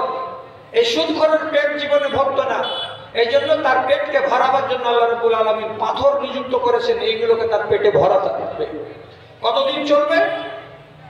যতদিন পর্যন্ত তার আযাব মাফ হওয়ার টাইম না আসবে এবং তার গুনাহের কাফারা না হবে, ততদিন এ চলতে থাকবে। তারপর আবার কি হবে? বিসমিল্লাহটাই খারাপ হবে। কেমন বিসমিল্লাহ খারাপ হবে? হাসরের ময়দানে আপনাকে দৌড়ে যেতে হবে, আমাকে দৌড়ে যেতে হবে। নিউ সাতলিচাপের যতটি নারী আছে, কবর থেকে উঠে সবাইকে দৌড়ে যেতে হবে। কেন? হাসরের মাঠ হবে প্যালেস্টাইনের মাটিতে, সিরিয়ার মাটিতে, নবীজি বলেছেন। আর এই দুনিয়াটা বদলে যাবে, গাছ বৃক্ষ লতা পাতা, উঁচু নিচু, খাল বিল কিছু থাকবে না, একবারে সমতল। ওই ভূমিতে দৌড়ে যেতে হবে সবাইকে। যখন দৌড়ে যাবে, তখন একটা লোক দাঁড়াবে কেমন হয়ে? তো কামাইয়াতা খাব্বাতুহু শাইতান, যেমন কি একটা মদখোর লোক মদ খেতে গেলে সোজা হয়ে দাঁড়াতে পারে না, টলমল টলমল করে, এইরকম করে দাঁড়াবে। আর মাঝে মাঝে মাঝে মাঝে জমিনে পড়ে যাবে, পড়ে যাওয়ার পর আবার কোন রকম করে খাড়া হবে, আর আবার পড়ে যাবে। এইভাবে হাঁটবে চলবে, হাঁটবে চলবে, হাঁটবে চলবে। তার পিছনের লোকগুলো আগে চলে যাবে, তাকে পিছনে ফেলে দিয়ে জিজ্ঞেস করা হলো নবীজিকে, হে আল্লাহ পাকের রাসূল, সমস্ত লোক দৌড়ে দৌড়ে যাবে হাসরের ময়দানে, যাতে করে আগে লাইন পাই, আগে লাইন পাই, আগে লাইন পাই, আর আগে আমার হিসাব হয়। কিন্তু লোকটাই এমন করে করে কেন হাঁটছে, ধীরে ধীরে কেন হাঁটছে, পড়ে পড়ে কেন যাচ্ছে? আল্লাহ পাকের রাসূল বলেন, হাযাল্লাযী ওয়া ইয়াকুলুর রিবা, যেই মানুষগুলো দুনিয়াতে সুদখোরি করেছে, সুদের টাকাকে খেয়েছে, এ মানুষগুলো কিয়ামতের দিন সোজা হয়ে হাঁটতে পারবে না। এরা আষাঢ় খাবে আর টলবে আর চলবে, টলবে আর চলবে। এইভাবে চলতে চলতে চলতে চলতে কোটি কোটি মানুষ তার আগে চলে যাবে, আর এই মালাউন সব পিছনের সারিতে গিয়ে শামুকের মতো হয়ে পৌঁছাবে, আর সব শেষের লাইনে এসে দাঁড়াবে। কতদিন তার কাছে হিসাব আসতে সময় লাগবে? আগের লোকগুলোর হিসাব হতে হতে হতে হতে হতে হতে 49,999 বছর কেটে যাবে। তারপরে এই লোকগুলোর কাছে আসবে আল্লাহ হিসাব নিতে। এরা সব শেষে দাঁড়িয়ে আছে বলে। তাহলে যারা সুদ খায় তারা যদি আযাবের কথা মনে মনে ভাবে, তো তার কাছে কি আমি আশা করতে পারি যে আগামী দিনে সুদ খাবে না? বড় খারাপ নীতি ভাই, সামলাতে পারবেন না এইগুলো আজ। আর আমি প্রতি বয়সে রঙিন ওয়াজ করি না, সামলাতে না পারলে ময়দান খালি করে দিবেন, এটাই আমার সাজা। কি বলছি আপনাকে, এদেশে জমি বন্ধক নেওয়া নিয়ম নাই আছে। আপনার কাছে টাকা যদি চাই, 30,000 টাকা দাও তো ভাই। বলছে টাকা দিব না, এই যুগে টাকা দেওয়ার যুগ নয় এটা। বলছে আমার 10 কাঠা জমিকে নিয়ে নাও, যতদিন আমি শোধ দিতে না পারবো ততদিন তোমার কাছে থাকলো। এটা হাদিসের ভাষাতে এটা হলো রেহান, মানে এটা বন্ধক রাখলাম তোমার কাছে। আপনি টাকাটা ওকে দিয়ে দিলেন, আর তারপরের দিন থেকে আপনি হাল জুড়ে ভুট্টার চাষ শুরু করে দিলেন। 10 কাঠা জমিতে প্রথম বছরই 4 মাসের মাথায় আপনি 10 কুইন্টাল ভুট্টা মেরে নিলেন, ঘরে তুলে নিলেন। তারপরে আবার মারলেন। এ টাকা দিতে পারে না, জমি আপনি চাষ করছেন, খেতে আছেন, চাষ করছেন আর খেতে আছেন। কসম খোদার বলছি ভাইজান, বন্ধুক নেওয়া জমিতে চাষ করবেন আর সবটি দানা নিজের বাড়িতে তুলে নেবেন, একবারে হারাম, একবারে হারাম। আপনি মজলিস খালি করিয়েন না, আপনার পা ধরে বলছি। আপনি বলবেন তাহলে আমার টাকাটা ওখানে কেন পড়ে আছে, আমার টাকা কি মাজা? আপনার কাছে টাকা আমি ধার চেয়েছিলাম, আপনি আমাকে ধার দেননি, এই জন্য আমি জমি বন্ধক রেখেছি। আমার জমিটা আপনার কাছে আছে বন্ধক, আপনাকে ব্যবহার করতে আমি দিইনি। বলছি তাহলে এগুলো করবো না। করিয়েন না, আমি আপনি পাক থাকবেন। করিয়েন না, আপনি ভালো থাকবেন। আর এগুলো করে যদি আপনি জাহান্নামের আগুনে পড়ে যান, আর আপনার পেটে যদি সুদের টাকা আর হারামের টাকা যায়, এটা তো ভয়ানক। আপনি নিজে বলেন তো, ফায়সালা করে আমি আপনাকে এখানে 3 ভরির হার দিলাম, আর দিয়ে বললাম এই হারখানা রাখো আর আমাকে 30,000 টাকা দাও। আমি যেদিন টাকাটা শোধ দিব সেদিন আমার হার আমি নিয়ে চলে যাব। যেদিন আমি আপনাকে হারখানা জমা দিলাম, তারপরের দিনকে আপনি আপনার বাড়ি লিখতে হবেন দুলালের মারে হারখান গলায় দিয়ে। যতদিন টাকা না দিছে ততদিন গলায় দিতে থাক। এটা করবেন কি? আপনাকে তো বন্ধক রেখেছি, আমি বন্ধক দিয়েছি হারখানা, আপনার বাক্সতে ভরা থাকবে। জমিটাও তো দিলাম, তা আপনি আবাদ করতে গেলেন কেন? আর যদি বলেন যে ফেলে রাখবো মুলিশের জমিটাকে, আবাদ করলে তো ফসল হয়েছে, আপনি একটা অংশ ওকে দিয়ে দেন, আপনি একটা ভাগ দেন ওকে। আর না হয় মূলধন থেকে আপনি 500 কিংবা 700 কিংবা 1000 টাকা করে মাইনাস করতে থাকেন, জায়েজ হয়ে যাবে। কিন্তু আমাদের দাঁতে এমন লহু লেগেছে যে বন্ধকের জমিতে একটা কানা করি তো পাবেই না, উপরন্তু আমি হালাল মনে করে খেয়ে চলে যাচ্ছি জীবন ধরে। এটা সুদের আওতাভুক্ত। কাজে এখান থেকে আপনাকে আর আমাকে বাঁচতে হবে। আযাব আসবে, এমন কিছু বিধিবিধান আছে যেগুলোতে আল্লাহ তাআলা আযাব লিখে রেখেছেন। যেমন একটা লোক মদ খায়, তো মদের কোয়ালিটি আলাদা আছে, যাকে বলে নেশা। কেউ যদি গ্লাসে ঢেলে মদ খায়, 40 দিন তার নামাজ কবুল হবে না। একবার বলেন জোর করে সুবহানাল্লাহ। কদিন কবুল হবে না? 40 দিন। তাহলে আপনি বলবেন তাহলে মদ খেয়েছি সোমবার, 40 দিন বসে থাকি, কারণ নামাজ তো কবুল হবে না। আল্লাহর কসম, নামাজ পড়তে থাকতে হবে, নামাজ পড়তে থাকতে হবে, কিন্তু নামাজের সওয়াব পাবেন না। যদি নামাজ ছেড়ে দেন তাহলে তার খেসারত আবার উল্টা ভাবে আপনাকে দিতে হবে। নামাজের কোনো ফল পাবেন না। মোটা মোটা গাছ ভুট্টার গাছে একটাও ভুট্টার ফল ধরবে না। এর নিম্ন কোয়ালিটি একটা ছোট নেশা। ছোট নেশাটা কি? খাইনি, এটাতে 40 দিনের ইবাদত নষ্ট হবে না, কিন্তু ক্ষতি হবে আপনার, গুনাহ হবে আপনার। আজ পর্যন্ত শত শত বাবাজি ওযু করছেন, নামাজ পড়ছেন, আর মসজিদে উজুর টাইমে যাচ্ছেন যে এমনি করে কষাতে আঙুল ভরে কষা খাইনি বের করে ওযুখানে ফেলে বিসমিল্লাহ বলে নল খুলছেন। আপনি তোয়া করেন, মরার বয়স হয়ে গেল, এই জিনিসটা হারাম, হারামকে ছাড়তে পারলেন না। যে নেশা পান করবে তার জন্য কি আযাব আছে? বেশি লম্বা করবো না, খুব তাড়াতাড়ি ছাড়বো আপনাকে। কি বলছি? রাসূলুল্লাহ বলছেন ইউসকা মিন নাহারি ইয়াকুতাতে, কিয়ামতের দিন এই লোকটাকে আল্লাহ তাআলা বলবেন তুমি তো মদ খাওয়া লোক, তুমি যে জিনিস খেতে সেই জিনিস তোমাকে দেওয়া হবে। গ্লাসে করে করে লোকটা দাঁড়িয়ে থাকবে জাহান্নামে। এমন সময় আল্লাহ ফেরেশতারা গুতা নামক একটা নহর থেকে গ্লাসে করে এক গ্লাস ওই নহরের পানি এনে দেবে। পানিটা এত বিকট দুর্গন্ধ করবে, পানিটা এত কঠিন কঠিন বাজে গন্ধ করবে যে যার জ্বালায় জাহান্নামীরা অতিষ্ঠ হয়ে যাবে। আর আল্লাহকে বারবার বলবে আল্লাহ এমনি তো জাহান্নামের আগুন সহ্য করা যায় না, তার উপরে আমাদের জাহান্নামের কিনারা দিয়ে এই নহরের পানিগুলো এত বাজে গন্ধ করছে যে প্রাণ বাঁচে না। নহরটার নাম কি? নহরটার নাম হলো গুতা। সেই নহরের পানি এনে দেওয়া হলো। এই পানিটা কোনখান থেকে আসছে? গঙ্গার পানি আসছে হিমালয় থেকে, মহানন্দার পানি আসছে এই দার্জিলিং এর নিচু দিকে, এইদিকে পাহাড় থেকে। তো পাহাড় থেকে পানি বেরিয়ে আসে, ঝর্ণা বেরিয়ে আসে, সেগুলো আস্তে আস্তে নদীতে রূপান্তরিত হয়। গুতা নহরের পানিগুলো আসছে কোনখান থেকে? আপনি আমাকে মাপ দিয়ে আপনারা ভাব তুলল লোক, আপনারা এই দেশের মানুষ আমার ভুল ধরেন খুব বেশি, এই জন্য খুব বাক সংযমী হয়ে কথা বলছি। মরার কালে কেউ যেন আমাকে কটাক্ষ না করে বলে। কি কথা?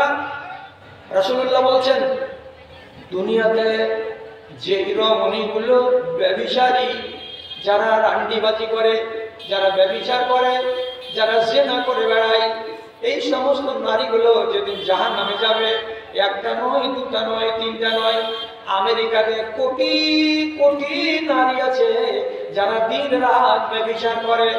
ইউরোপের মাটিতে কোটি কোটি কোটি নারী আছে যারা দিন রাত ব্যভিচার করে।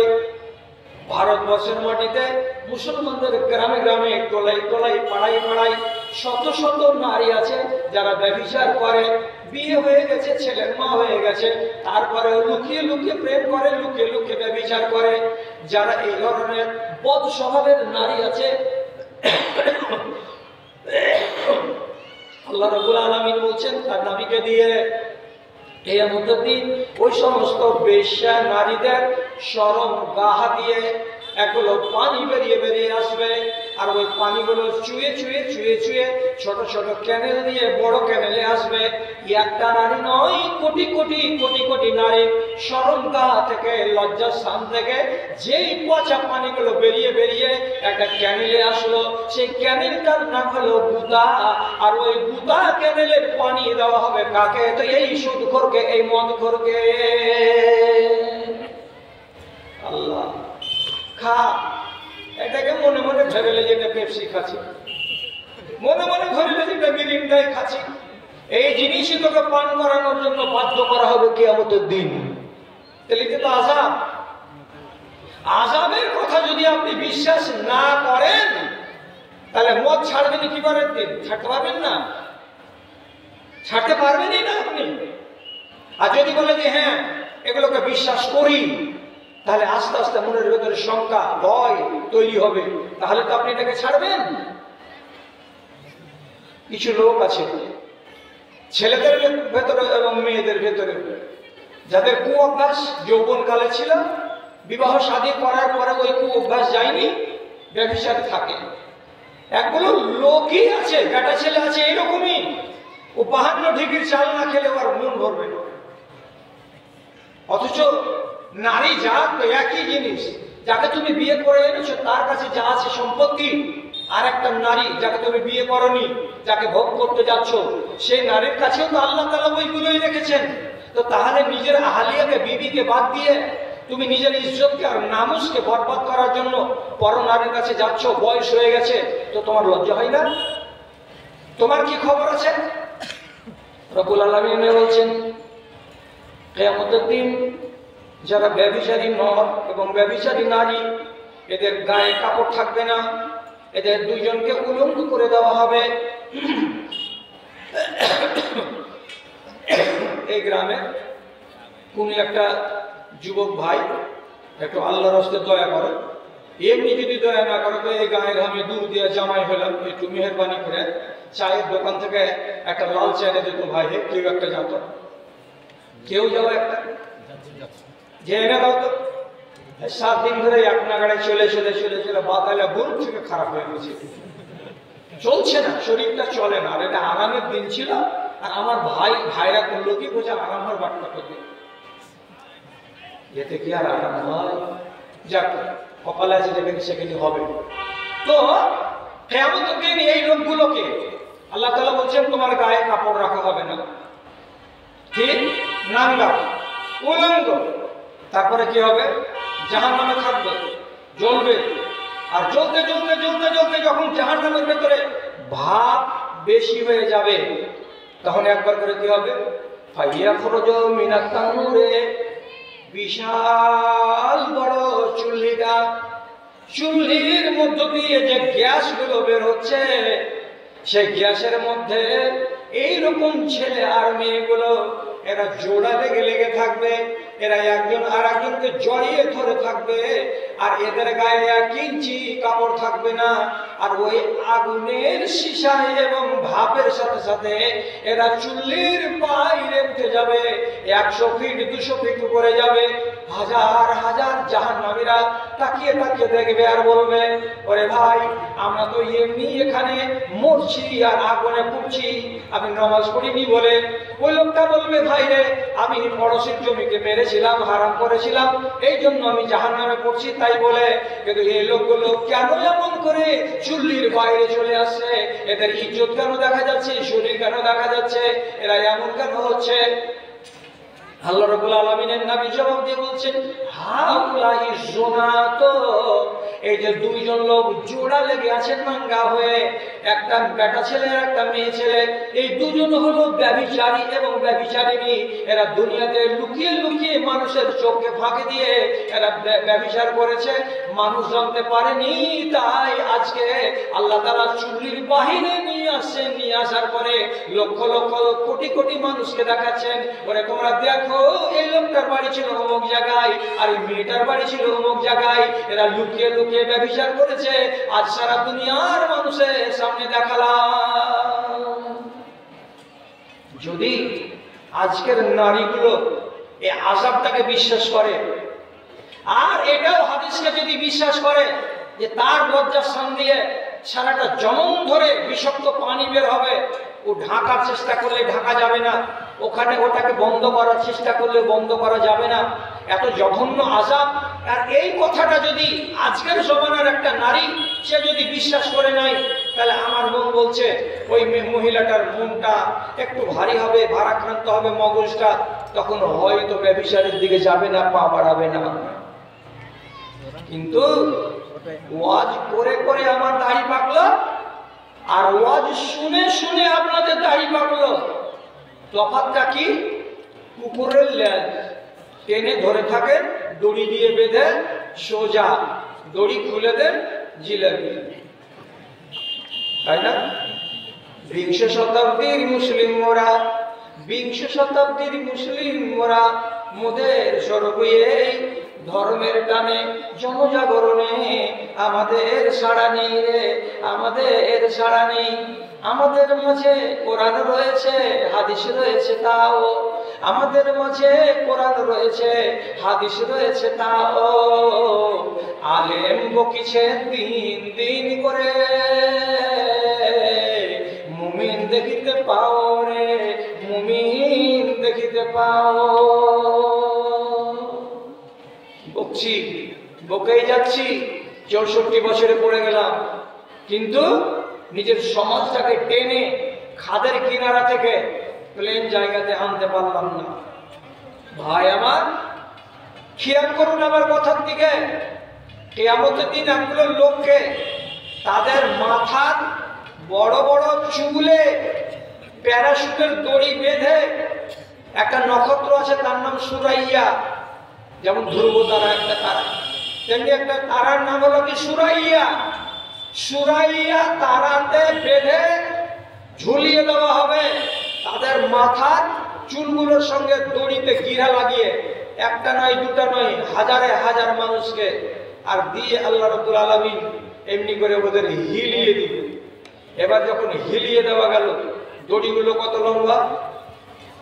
আমাদের দেশে আমের গাছে ছেলে পিলে দড়ি লটকিয়ে ঝুল্লু খেলে, তো এই ঝুল্লুগুলোর ফিতাটা কত থাকে? তো 4 থেকে 5 হাত। কিয়ামতের দিন সুরাইয়া তারাতে এই লোকগুলোর চুলকে বেঁধে ঝুলিয়ে দেওয়া হবে। এটা কত লম্বা হবে? তো কত লম্বা হবে?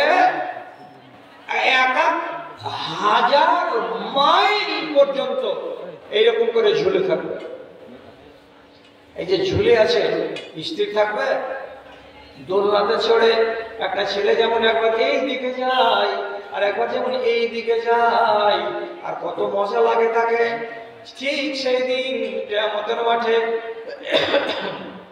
ওই লোকগুলোকে দোলনা দেওয়া হবে, এদিক থেকে একবার যাবে ওই দিকে, আর ওদিক থেকে যাবে আর একবার এই দিকে। এটা কিন্তু আরামের দোলনা নয়, কেন যে তার চুলগুলোকে মুষ্টি মেরে ধরে বাঁধা আছে, আর চুলের ভরে সারাটা দেহটা ঝুলছে। আর এই হালাতে তাদেরকে এইরকম এইরকম এইরকম এইরকম করে বছরের পর বছর, মাসের পর মাস ঝোলাতেই থাকবে, ঝোলাতেই থাকবে, ঝোলাতেই থাকবে। আপনি বলুন, ও ভাই, আপনারা কি এইভাবে আল্লাহ তাআলা দোলনা তোলাচ্ছেন কেন? আপনি আমাকেই জিজ্ঞেস করুন, মুলি সাহেব, এরা কি এইভাবে দোলা তোলাচ্ছেন কেন আল্লাহ তাআলা? যদি বসবার জায়গা দিতেন না, দেওয়ার পরে এইভাবে যেমন আমরা দোলনাতে দোলি, এইভাবে যদি দোলনা তোলাতেন তাহলে তো আরাম ছিল। কিন্তু চুলের ঝুঁটিতে বেঁধে যদি তাকে দোলনা দেওয়া যায় তো কত ঠেলা লাগে। এটা কেন করলেন আল্লাহ রাব্বুল আলামিন? বেয়াদবি মা, ওই লোকগুলো নিজেরাই বলবে, আপনাকে আর শুনতে হবে না, বলতে হবে না, ওরা নিজেরাই বলবে। কি বলবে? ইয়া লাইতানা মা উল্লিনা হাযাল ওয়ালা, এ আমার রব, এ আমার আল্লাহ, হায় রে আমার দুঃখ, হায় রে আমার পোড়া কপাল। দুনিয়াতে যতদিন বেঁচেছিলাম আমি মোড়ল ছিলাম, দুনিয়াতে আমি যতদিন বেঁচেছিলাম আমি সর্দার ছিলাম। আল্লাহ তুমি আমাকে সর্দার কেন বানিয়েছিলে? আল্লাহ তুমি আমাকে মোড়ল কেন বানিয়েছিলে? হায় আল্লাহ, হায় আমার কপাল, আমি যদি মোড়ল না হতাম, আমি যদি সর্দার না হতাম, তাহলে আমাকে আজকে চুলে ঝুড়িতে দড়ি বেঁধে এরকম করে ঝুল্লু দেওয়া হতো না। কেন? মোড়ল হওয়াটা খারাপ নাকি? মোড়ল হওয়াটা খারাপ নাকি? আপনি এবার বলেন খারাপ না ভালো? পশ্চিমতলার একটা লোকের বাড়িতে লোক বসেছে, মানুষ বসেছে, কিসের জন্য? তো যে উমুকের ছেলে উমুকের মেয়ের সঙ্গে ধরা পড়েছে, বিচারে বসলেন। বসার পরে মোড়লে মোড়লে ফুসাফুসি করা হয়ে গেছে মোবাইলে। বলছে, আরে বিচারে তো যাবি, তো পার্টির ভেতরে কোনটা পার্টি সিয়ান হবে? তো বলছে ছেলের বাপ ভালো সিয়ানা, মেয়েটা ঘুরবে। তো বলছে গরিব পার্টিকে জরিমানা করে টাকা তো পাবি না, তো রাতের বেলায় একটা কৌশল কর, এমন ঢঙ্গিটান করে বিচার করবো যে শেষের বেলায় করবো কি, ছেলেটাকে আমরা আসামি সাব্যস্ত করে দিব, আর দেওয়ার পরে 1.5 লাখ টাকা জরিমানা বসিয়ে দেবো। 1.5 লাখ টাকা জরিমানার ভেতরে অন্তত 50-60 হাজার টাকা নগদ দাওয়াত দিবে, মেয়েটার হাতে তুলে দিব, আর বাদ বাকি টাকাটি কিস্তে কিস্তে দিবে। একটা কিস্তি মেয়ের বাপকে দিব, বাদ বাকি 2টা কিস্তি তখন বলবো কি, আহে দিতে পারবে না, কতক্ষণে বারবারে আসিস, দিবে। ও কি পালিয়ে গেছে দেশ থেকে?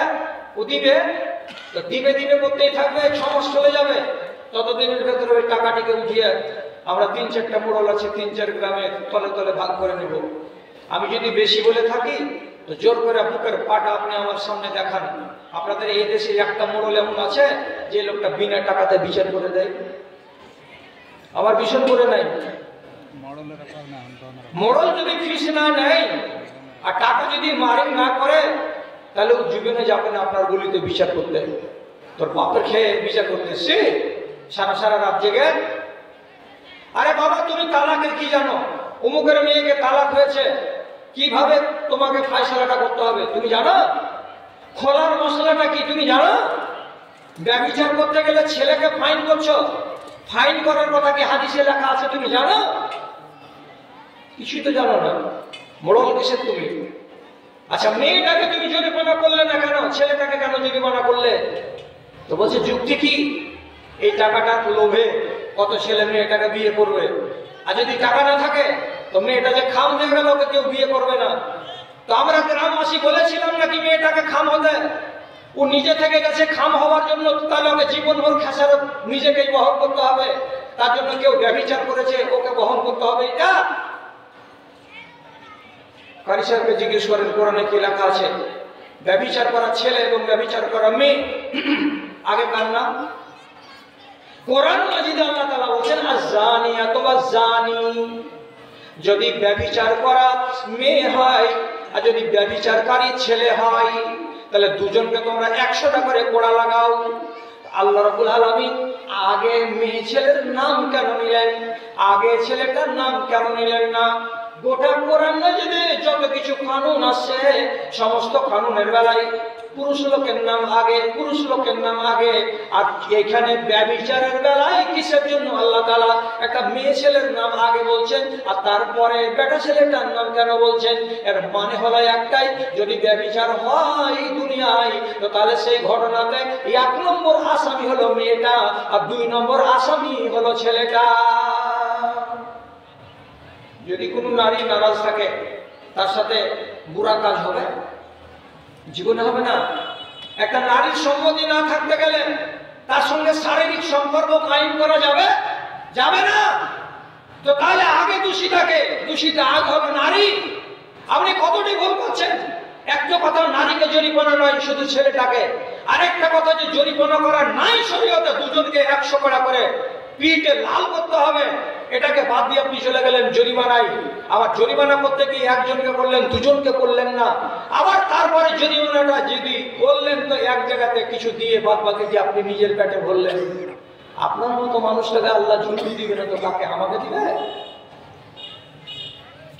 যদি আযাব বলে মনে থাকে এই গ্রামের আর এই দেশের আর মালদহ জেলা এই মুসলমানকে, তাহলে ওই মুসলমান জীবনে এইভাবে কোনোদিন বিচার করতে যাবে না। যদি করে, করতে হবে। হাদিস বলছে আল ওরাফা ওয়াইলুল লিল ওরাফা ওয়াইলুল লিল ওমানা। আল ওরাফা ও হাক্কুন, একগুলো মোড়লের আবার ইজ্জত কি? নবীজি বলছেন ফাইন্নাহুম ইয়াজলিসু আলা মানাবিরির রহমান আলা মানাবির মিন নূরিন ইনদার রহমান। কিয়ামতের দিন আল্লাহ রাব্বুল আলামিনের ডান দিকে একটা সোনা দিয়ে সুন্দর করে আসন তৈরি করা থাকবে, আর সেই আসনের ঘেরার ভেতরে কিছু লোককে আল্লাহ তাআলা বসিয়ে রাখবেন। তখন লোকেরা জিজ্ঞেস করে বলবে, এ আল্লাহ রাব্বুল আলামিন, আপনার ডান দিকে এই ঘেরার মাঝখানে এই লোকগুলোকে কেন বসিয়ে রাখা হয়েছে? আল্লাহ তাআলা জবাব দিয়ে বলবেন, এই লোকগুলোর ইজ্জত আমার কাছে এত বেশি যে এরা দুনিয়াতে যখনই সালিসে বসেছে, যখনই বিচারে বসেছে, এরা ন্যায্য বিচার করেছে, এরা হক বিচার করেছে, এরা কোনোদিন মানুষের হককে লুটে পুটে খায়নি। তার জন্য আমি এদের উপরে রাজি হয়েছি, আর রাজি হওয়ার কারণেই এদেরকে সোনার সিংহাসনে আমার ডান দিকে বসার সুযোগ করে দিয়েছি। তাহলে একগুলো ঝুলু খেলছে আর আর একগুলো ডান দিকে বসে বসে আল্লাহ তাআলার ডান হাত দিয়ে সামনে বসে আরাম করছে। কিসের জন্য? যারা হক তারাই এটা করে, আর যারা না হক তারা ঝুলু খেলে। আযাব যদি শুনতে চান আর শুনেন, আর শোনার পরে যদি এটাকে মানতে পারেন, তাহলে প্রত্যেকটা বিধানের পরে আল্লাহ রাব্বুল আলামিন ধারা নিযুক্ত করে দিয়েছেন। এই জন্য ধারাটা দিয়েছেন যাতে মানুষের হৃদয়টা কাঁপে। জি, আপনি রোজা করছেন না, করছেন না তো সমাজ আপনাকে ফাইন করতে পারবে না, পারবে না। তো তাহলে আপনার কি কিছু হবে না? আল্লাহ তাআলা বলছেন, যারা দিনের বেলায় রমজান মাসে বাড়িতে নিজের স্ত্রীকে বলে খেতে, স্ত্রী পরের বেটি যদি খেতে না দেয় তোকে পিটবে, তখন ওর অনিচ্ছায় স্বামীর মার থেকে বাঁচবে বলে মুখের কথাটা স্ত্রী একবার বলছে, হাজি এত সুন্দর রমজান চলে যাচ্ছে, দুনিয়ার লোক রোজা করছে, তো তুমি রোজা করবে না? তখন এমনি করে টেনা যখন তাকাইছে তখন বলছে, ওরে আল্লাহ রে, কোন কথা কইল? দিবে মেয়ে হয়তো ডরের জ্বালাতে তখন খানার ঘর থেকে খানা এনে দিচ্ছে বিবি। বিবি মজবুর, কেন মজবুর? আমি যদি খানা না দিই তোমাকে পিঠে লাল করবে। ওই মেয়েটি বেগুনা, ওর কোনো দোষ নাই। হ্যাঁ, খানা যখন দিয়ে দিল স্বামীকে, স্বামী ফ্যানের তলে বসে বসে রমজান মাসে খানা খেয়ে নিল। ভালো করলেন, কি হবে তোমার? কিছু হবে তোমার কি? তো যদি বলেন কিছু হবে না, তাহলে আগামী বছর থেকে আমিও ছাড়বো। আর যদি বলেন কিছু হবে, তো বলেন যে কি হবে। নবীজি বলছেন, এই লোকগুলো যারা দিনের বেলায় খানা খায়, রোজা ছেড়ে দেয়, কিয়ামতের দিন আল্লাহ রাব্বুল আলামিন এক ঝাঁক লোককে লম্বা লম্বা পিলার করা থাকবে, আর পিলারের মাঝখানে দড়ি টানা থাকবে লম্বা লম্বা করে, আর ওই এক একটা দড়ি থেকে আবার ছোট ছোট দড়ি ঝুলানো থাকবে। একটা করে কসাইখানাতে যেমন ছাগলের চামড়াকে লিখিয়ে নেওয়ার পর ক্যাংটাতে বেঁধে উল্টো করে লটকিয়ে রাখা হয়, এমনি করে নবীজি বলছেন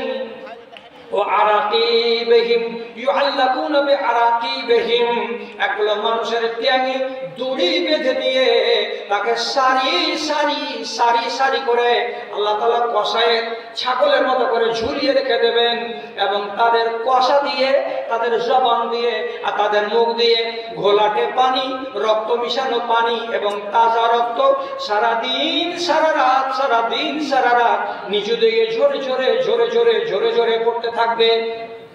জিজ্ঞেস করেছিলেন আল্লাহ পাকের নবী, হে আল্লাহ, হে জিবরিল, এই মানুষগুলোর ট্যাঙে দড়ি দিয়ে উল্টো করে কেন ঝুলানো আছে? এদের অপরাধটা কি? হযরত জিবরিল বলেছিলেন, হে আল্লাহ পাকের রাসূল, যে মানুষগুলো দুনিয়াতে সময় পেয়েছে, রমজানকে পেয়েছে, আর রমজানকে পাওয়ার পরে পান চাপিয়ে চাপিয়ে বেরিয়েছে, রমজানকে পাওয়ার পরে বাড়ির ভেতরে হুড়কা মেরে দিয়ে মেন গেটে বসে বসে খানা খেয়েছে, এমন মানুষগুলোকে আল্লাহ রাব্বুল আলামিন পায়ে দড়ি দিয়ে ঝুলিয়ে রাখবেন। কতদিন ঝুলিয়ে রাখবেন? কতদিন ঝুলিয়ে রাখবেন? হাজার হাজার বছর ঝুলিয়ে থাকার পর যখন আর খেসারতটা পূর্ণ হয়ে যাবে, তখন রাব্বুল আলামিন দয়া করবেন, আর দয়া করার পরে তখন বলবেন ট্যাগের দড়িটাকে খুলে দাও।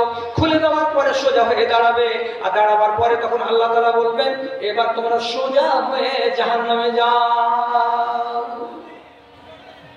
হাজি আল্লাহ ছুটি হয়নি না, এদিন তো ট্যাগে দড়ি দিয়ে লটকিলি, এখন সোজা হয়ে জল। কতদিন জ্বলবো? যা তো আগে, ফের কতকাল পরে আল্লাহর দয়া হবে।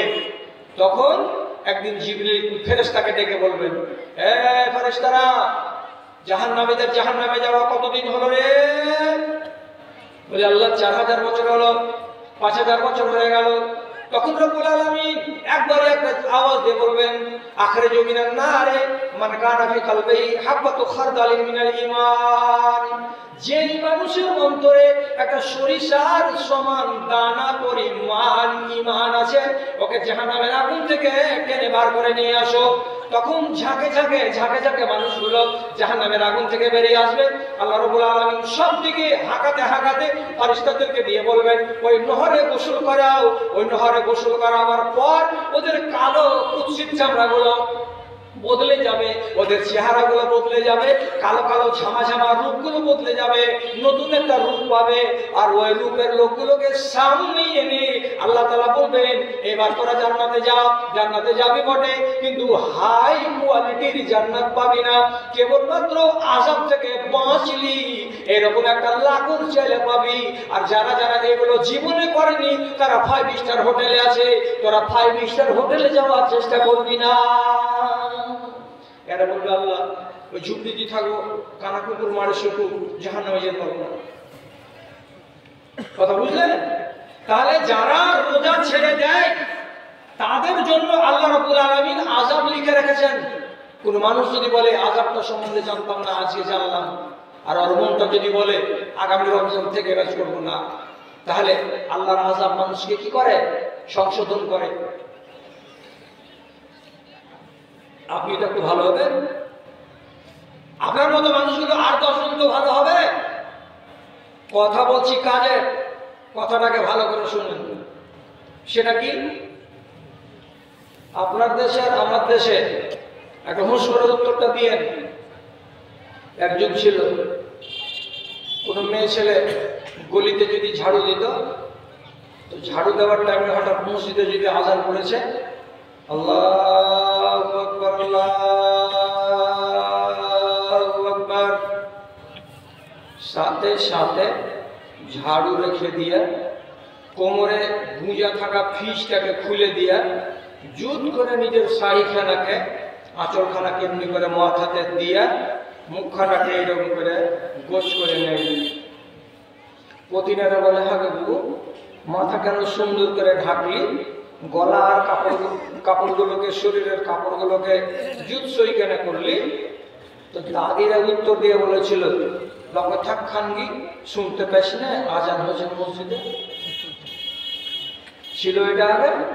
ছিল। আচ্ছা, যদি এটা বুঝতে না পারেন তো এটা তো বুঝেন, আগেকার যুগে খুব রেডিও বসত।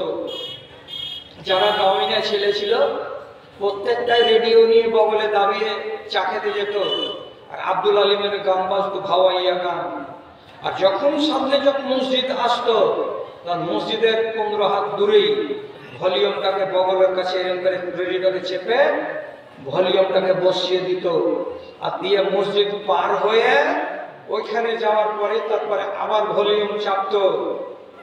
একদিন এক 14 আনা এক 16 আনাকে কয়েছে, ভাবে এত সুন্দর গানটা চলছিল, তিনি করে ভলিউমটাকে কমালি নেবে, খানিক শুনতে আমি পাইল না। তখন ওকে একটা হুঁড়া দিয়ে গেছে, সালাকে দেখতে পেস না যে মসজিদটা? গান শুনতে গেলে ওর লাজ আছে কি বলে যে এটা আল্লাহর ঘর, এইটুকু লিহাজ ছিল। কিন্তু ওই লিহাজ গুলো এখনকার দিনে সব ব্যাঙে চেটে নিয়েছে, আর নাই নাই একটা। যদি বলেন যে হ্যাঁ আছেন, তো বেয়াদবি মাপ দিয়ে আপনাদের কাছে মাপ চাইছি। নাম নিব না, এই যে সব মিডিয়ার যুগ, সব নেটে চলে যাবে, তখন আমাকে গায়ের লোক ওই গায়ের লোক পিটন দিবে। কয়েকদিন আগে এক জায়গাতে আছি, আমি আজনাবি মানুষ, নেপালের বর্ডার, আমাকে খেতে দিতে আসছে, চা দিতে আসছে, নাস্তা দিতে আসছে, পানি দিতে আসছে। যতবার করে আসছে, বাড়ির বেটিটা আসছে, আর 14 বছর বয়সের সাবালিকা মহিলা, মাথাতে করে নি নাই, এমনি প্লেন ফরাক গায়ে দিয়ে আছে। আর 14 বছর বয়সের একটা নারী, যার গায়ে যৌবন আর মাথাতে চুলগুলো বড় বড়, চুলটিকে ঢাকা নাই। একবার থেকে দুবার, দুবার থেকে 3 বার আমার সামনে এলো। আমি কি ফেরেশতা? আমি তো ফেরেশতা নই। এইভাবে ও একটা যুবতী নারী আমার সামনে বারবার আসবে, এটা আমি ঠিক মনে করলাম না। আমি তখন ওকে ভদ্র ভাষাতে বললাম, তুমি ওড়না ব্যবহার করো না? তখন মেয়েটি হাসতে হাসতে বলছে, আমি এখন ছাত্রী, আমি এখন ক্লাস 8-এ লেখাপড়া করি। 8 ক্লাসে যারা লেখাপড়া করে তারা কি মাথা ঢাকে? যখন স্কুল যাই তখন একটা 6 আঙুল চওড়া ফিচের একটা কাপড় এইভাবে গলাতে দুদিকে ঝুলিয়ে দিই, এটা ডিজাইন হয়ে যায়, স্কুল চলে যায়। আমরা তো মাথা ঢাকি না, মাথা ঢাকবো না। ঠিক আছে, এবার তাহলে এই নারীটাকে কি দিয়ে ওয়াজ করা যাবে? আচ্ছা, এরকম রোগের মেয়ে ছেলে দিয়ে কুমেদপুর সামনে চক, নিউ সামনে চক, এগুলো তো আর নাই। আল্লাহ জি, আল্লাহ তুমি মাপ দিও, আল্লাহ আমার উপরেও দয়া করিও, দেশবাসীর উপরেও দয়া করিও। আপনি যখন কাবা শরীফে যাবেন হজ করতে, যতক্ষণ আপনার গায়ে সাদা কাপড় থাকবে ততক্ষণ আপনি মাথা ঢাকতে পাবেন না। যখন আপনার তওয়াফ করা হয়ে গেল, সাফা মারওয়া দৌড়া হয়ে গেল, পানি পান করা হয়ে গেল, মাথার চুল কাটা হয়ে গেল, তখন আপনি এই সাদা কাপড় নামিয়ে দিতে পারবেন, আর তখন আপনি মাথা ঢাকতে পারবেন। তার আগে মাথা ঢাকা চলবে না। এটা তো বেটা ছেলের জন্য হুকুম। কিন্তু আমাদের দেশে যত স্কুল আর কলেজে নারীরা আসছে, আমাদের বেটিরা আসছে, 90% সব ইহরাম বেঁধে আসছে, মাথাতে কাপড় দেয় না। কি করতে এসছো? বলছে উমরা করতে এসছি। দেয় মাথায় কাপড়? দেয় কেউ দেয় না। তাহলে কথা দুটো শুনো, আমি ছেড়ে দিচ্ছি আপনাদেরকে। কি জন্য ছাড়বো? সারা রাত ওয়াজ শোনাবো না, কম করে কথা বলবো, এইটিকে যদি হজম করেন তো ইনশাআল্লাহ কাম দিবে। হযরত আয়েশা বাড়িতে বসে আছেন, নবীজির স্ত্রী। হঠাৎ করে তার সামনে এলো তার ভাতিজি আব্দুর রহমানের বেটি, তার নাম হলো হযরত সাফিয়া রাদিয়াল্লাহু তাআলা আনহা। মেয়েটির বয়স কত? 14 বছর। যদি এসেছে তো মাথার উপরে যে ওড়নিটা আছে, তো হাদিসে কি লেখা আছে? ওয়া আলাইহা খিমারুন রাকিকুম ইয়াশফু মিন দুনিহা। সাফিয়া মাথার উপরে যে ওড়নি যে চাপি আছে, এত প্যানপ্যানে ওড়নি যে তার ওড়নির ভেতর দিয়ে সাফিয়ার গলা দেখা যাচ্ছে, ঘাড় দেখা যাচ্ছে, তার পোশাক দেখা যাচ্ছে। তাকে বাঁচাতে পারছে না তার ওড়নিটা। মা এসে ডাকলেন, এটা তো নিজের ভাতিজি। ডাকলেন, আর ডাকার পর জোর করে তার মাথা থেকে ওই পাতলা মোনাটাকে টেনে নিলেন, শাফাতাহা দু টুকরা করে ছিঁড়ে দিলেন, দেওয়ার পরে পার্শ্বে রেখে দিলেন এবং নিজের আলমারি থেকে, নিজের বাক্স থেকে একখানা চাদর নিয়ে আসলেন, একটা ওড়না নিয়ে আসলেন। আর ওড়নাটা ছিল ঘন মোটা খাপচ খুপচ। সেটাকে নিজের ভাতিজির ঘাড়ের উপরে চাপিয়ে দিয়ে বলছেন, লা ইউসলিহু মিসলাকা আন তাখরুজি বিমিসলি হাযা। ভাতিজি শোন, তোর মতো একটা যুবতী বেটি ছেলের এরকম পাতলা ওড়না মাথায় দিয়ে বাইরে বের হওয়া জায়েজ নয়, যে ওড়নাটা দিয়ে তোর মাথার চুল দেখা যায়, তোর ঘাড় দেখা যায়। ওর কি ওড়নি ছিল না? না, ছিল, কিন্তু ওড়নিটা কেমন? পাতল। পাতলকে বদলে দিলেন হযরত আয়েশা কি দিয়ে? মোটা ওড়নি দিয়ে। আর আজ আমার দেশের মায়েদের মেয়েদের ঘাড়ে ওড়নাই থাকে না, তো তাহলে আসমান আর জমিনের তফাৎ নয় এখানে? তাহলে এইবার আমি এই মহিলাকে কি বলতে পারি যে তুমি যে এইভাবে না পর্দা করে দিন কাটিয়ে নিচ্ছ, তো তোমার ব্যাপারে কি কিছু হাদিস কোরআনে আছে? আছে কি না? তো রাসূলের স্ত্রী আয়েশার কাছেই জানতে হবে। আপনি তো আল্লাহ পাকের নবীর স্ত্রী, আপনার কাছ থেকে না জানবো তো কার কাছ থেকে জানবো? তো তিনার কথাটা শুনেন, আর শোনার পরে আস্তে আস্তে মজলিসটাকে আমি গুটিয়ে দিচ্ছি। আপনাকে বেশি আর জ্বালা যন্ত্রণা করবো না, পালাইন না আর কয়েকটা মিনিট। কি রাসূলরা যেখানে মারা যাবেন সেখানেই রাসূলদেরকে দাফন করতে হবে, এটা আল্লাহর নিয়ম। আল্লাহ রাসূল মারা গেছিলেন আয়েশার কামরাতে। আয়েশার কামরার ভিতরে কবর হলো মসজিদে লাগোয়া, ওইখানে দাফন হয়ে গেলেন নবীজি। যখন রাসূলের কবর হয়ে গেল ঘরের ভেতরে, তখন মা আয়েশা চলে গেলেন তার বাপ আবু বকরের বাড়ি। তিনি বলছেন, মাঝে মাঝে আমার বাড়ি বলে মনে পড়ে, মাঝে মাঝে আমার স্বামীকে বলে মনে পড়ে। স্বামী তো বাইরে নেই, তো কবরে আছে, কমসে কম কবরটা দেখে আসি, কবরটার কাছে গিয়ে একটু দোয়া করে আসি, এ কথাটা মাথায় জাগে। যখন এরকম খেয়াল জাগে তখন আমি আমার বাড়ি থেকে বেরিয়ে যাই। তাহলে নারীরা নিজের স্বামীর, নিজের বাপের কবর জিয়ারত করতে পারে কি না? এই মশলাটা কাউরির কাছে জানতে হবে না। কোন স্ত্রী যদি মনে করে যে এখানে আমার স্বামীর কবর আছে, 15 দিন পর, 20 দিন পর, 1 মাস পর একাই চলে যেতে পারে। আর যাওয়ার পরে কবরের কাছে গিয়ে কাঁদতে পাবে না, হাও মাও করতে পাবে না, ভদ্রভাবে যাবে, শান্তশিষ্ট ভাবে কবরের কাছে দাঁড়িয়ে নিজের স্বামীর জন্য আল্লাহুম্মা গফির লাহু ওয়ারহামহু ওয়াফিহি ওয়াফু আনহু ওয়াকরিম নুজুলাহু ওয়া ওয়াসি মাদখালাহু, এই দোয়াগুলো পড়ে দেবে। যদি আরবিতে জানা না থাকে তাহলে সে বাংলাতে ওখানে দাঁড়িয়ে দাঁড়িয়ে বলবে, পরবর্তীকালে আলাম তুমি আমার স্বামীকে মাফ করে দিও, আল্লাহ তার দরজাটাকে উঁচু করে দিও, হায় আল্লাহ তার কবরটাকে নূরে মুনাওয়ার করে দিও, যতদূর পর্যন্ত চোখের জ্যোতি যায় অতদূর পর্যন্ত তার কবরটাকে প্রশস্ত করে দিও। এই বলে বাংলাতে দোয়া করে করে যদি তার স্ত্রী যায় আর আসে, তো তাতে কোনো বাধা নাই। আমাদের জিজ্ঞেস করেন, কমসে কম এই মজলিসে 12-14টা বেওয়া মেয়ের কাছে স্বামী মারা। আবার যদি বলি, হ্যাঁ খালা তুই জীবনে কোনোদিন তোর স্বামীর কবরের কাছে গেছিলি? বলছে হ্যাঁ আমি মানুষ কি করতে যাবো? তোমার জি লাগাই না একদিন যার স্বামীর কাছে একদিন যাই। বলছে হ্যাঁ আগে কেউ তো বলেনি, আমি আজকে বলে গেলাম তোমার স্বামীর কবরের কাছে যে দোয়া করতে পারো, এটা হলো জিয়ারত। মা এসে কি বলছেন, বাড়ি থেকে বের হলাম, জি মানে না, কি জন্য? আমার ঘর ছেড়ে চলে এসেছি বাপের বাড়ি, আমার নবী আমার স্বামী আমার সামনে নাই, আমার স্বামী কবরে শুয়ে আছেন, তার কবরটাকে দেখবো, তার কাছে গিয়ে দাঁড়াবো, তার কবরের কাছে গিয়ে দোয়া পড়বো, মনটা শান্তি পাবে। এই দুই চলে আসছে।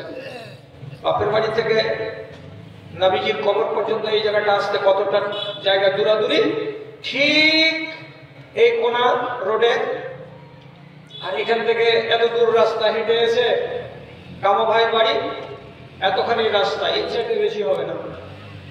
এতটুকু রাস্তা আম্মা আয়েশা আসছেন একাই। তো কেমন হয়ে আসছেন? ওয়ানা মাসদুদাতুন আলাইয়া সিয়াবি,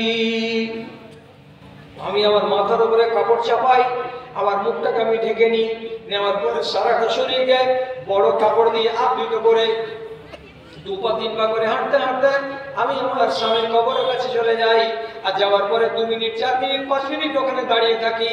আর যতক্ষণ ওখানে দাঁড়িয়ে থাকি ঘরের ভেতরে, তখন কিন্তু আমার মুখে কাপড় থাকে না, তখন কিন্তু আমার মাথায় কাপড় থাকে না, বাইরে কাপড়। ঘরের ভেতরে যখন চলে গেলাম তখন আর আমার মাথায় কাপড় রাখি না, আমার মুখে আমি কাপড় রাখি না। কেন রাখি না? তো বলছে এটা ঘর, এই ঘরের ভেতরে আমাকে কেউ দেখে না। 1 2 নম্বর কথা, এই কবরে শুয়ে আছে কে? তো আমার স্বামী, স্বামীর সামনে নিজের স্ত্রীকে পর্দা করা লাগে না, মাথার কাপড় নামিয়ে। তারপরে হযরত আয়েশা কি বলছেন, নবীজির কবরে যাওয়ার 2 বছর পরে আমার বাপ মারা গেলেন। ওই ঘরেই কবর দেওয়া হলো আমার বাপকে। একটু হেঁটে আমি বাড়ি থেকে বের হই 3টা উদ্দেশ্য নিয়ে। কি?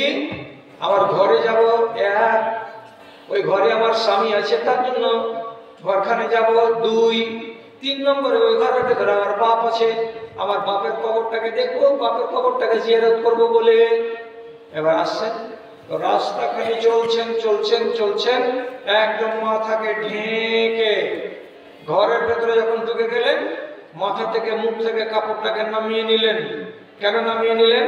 বলছি এটা আমার ঘর, এখানে অন্য লোক আমাকে দেখে না। 2 নম্বর কথা, এটা হলো আমার স্বামীর কবর, স্বামীর সামনে পর্দা করা লাগে না। এটা হলো আমার বাপের কবর, বাপের সামনে বেটিকে পর্দা করা লাগে না। তাহলে এটা বাপের কবর, এটা স্বামীর কবর। ওই মাথার কাপড় ফেলে আছি, থাকলাম কতক্ষণ, 10 মিনিট 15 মিনিট ঘোরাফেরা করার পর আবার মাথায় কাপড় চাপিয়ে হাঁটতে হাঁটতে হাঁটতে হাঁটতে নিজের বাড়ি চলে এলাম। হয়ে গেল শেষ। এবার শুনেন, বলছে তার অনেকদিন পরে হযরতে উমর রাদিয়াল্লাহু তাআলা আনহু খলিফা ছিলেন, তিনি মারা গেলেন। তাকে কবর দেওয়া হলো নবীজির ঘরের ভেতরে, মানে আমার ঘরের ভেতরে। প্রথমে হলো নবীর কবর, তারপরে একটু সরে হলে আবু বকরের কবর, তারপরে সরে হলো হযরত উমরের কবর। 3টা কবর আছে আমার ঘরের ভেতরে। আমার মন বলছে আমি যাব। এবার আমি বেরোই। কেমন হয়ে বের হচ্ছে? বলছে আগে যেমন হয়ে বের হইতাম, সারা মুখটাকে ঢেকে মাথাটাকে ঢেকে বাড়ি থেকে হাঁটতে হাঁটতে ঘরের ভেতরে গেলাম। এতদিন আমি ঘরের ভেতরে যখন গেছি তখন কি করেছি? আমার মাথার কাপড়টাকে ফেলে দিয়েছি, মুখটাকে খুলে নিয়েছি। কিন্তু যেদিন থেকে হযরত উমরকে কবর দেওয়া হলো আমার ঘরের ভেতরে, সেদিন থেকে আজ পর্যন্ত যতবার আমি গেলাম, আমি বাহিরেও মাথা থেকে কাপড় ফেললাম না। আর যখন ঘরের ভেতরে চলে গেলাম তখনও মাথা থেকে কাপড় ফেললাম না। কেন? হযরত আয়েশা বলছেন এটা আমার স্বামীর কবর, এর সামনে মাথা কাপড় খোলা রাখা চলে। এটা আমার বাপের কবর, বাপের সামনে বেটি যদি মাথার কাপড় খুলে রাখে তো গুনাহ নাই। কিন্তু এই যে 3 নম্বর কবরটা, এটা কার? এটা হযরত উমরের। উমর আমার রিশতেদার নয় এদিক দিয়ে, কাজে উমরকে দেখে আমাকে হায়া করতে হবে। এই জন্য এই যে কবরটা 3 নম্বর হয়ে গেছে, সেদিন থেকে আমি মাথা থেকে আর কাপড় ঘরের ভেতরে নামাই না। আমি মাথার কাপড় চাপিয়েই থাকি আর আবার এখান থেকে চলে যাই।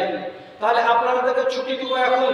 তো ছুটি দেওয়ার আগে একটা কথা বলবেন যে হযরত আয়েশা যে পর্দাটা করছেন, জিন্দা মানুষকে দেখে না মরা মানুষকে দেখে? মরা মানুষকে দেখে। আমার খালাটিকে বলছি, খালাতো বোনটিকে বলছি, তোমরা পর্দা করবে কাকে দেখে? জীবিতকে দেখে না মরাকে দেখে? জীবিতকে দেখে।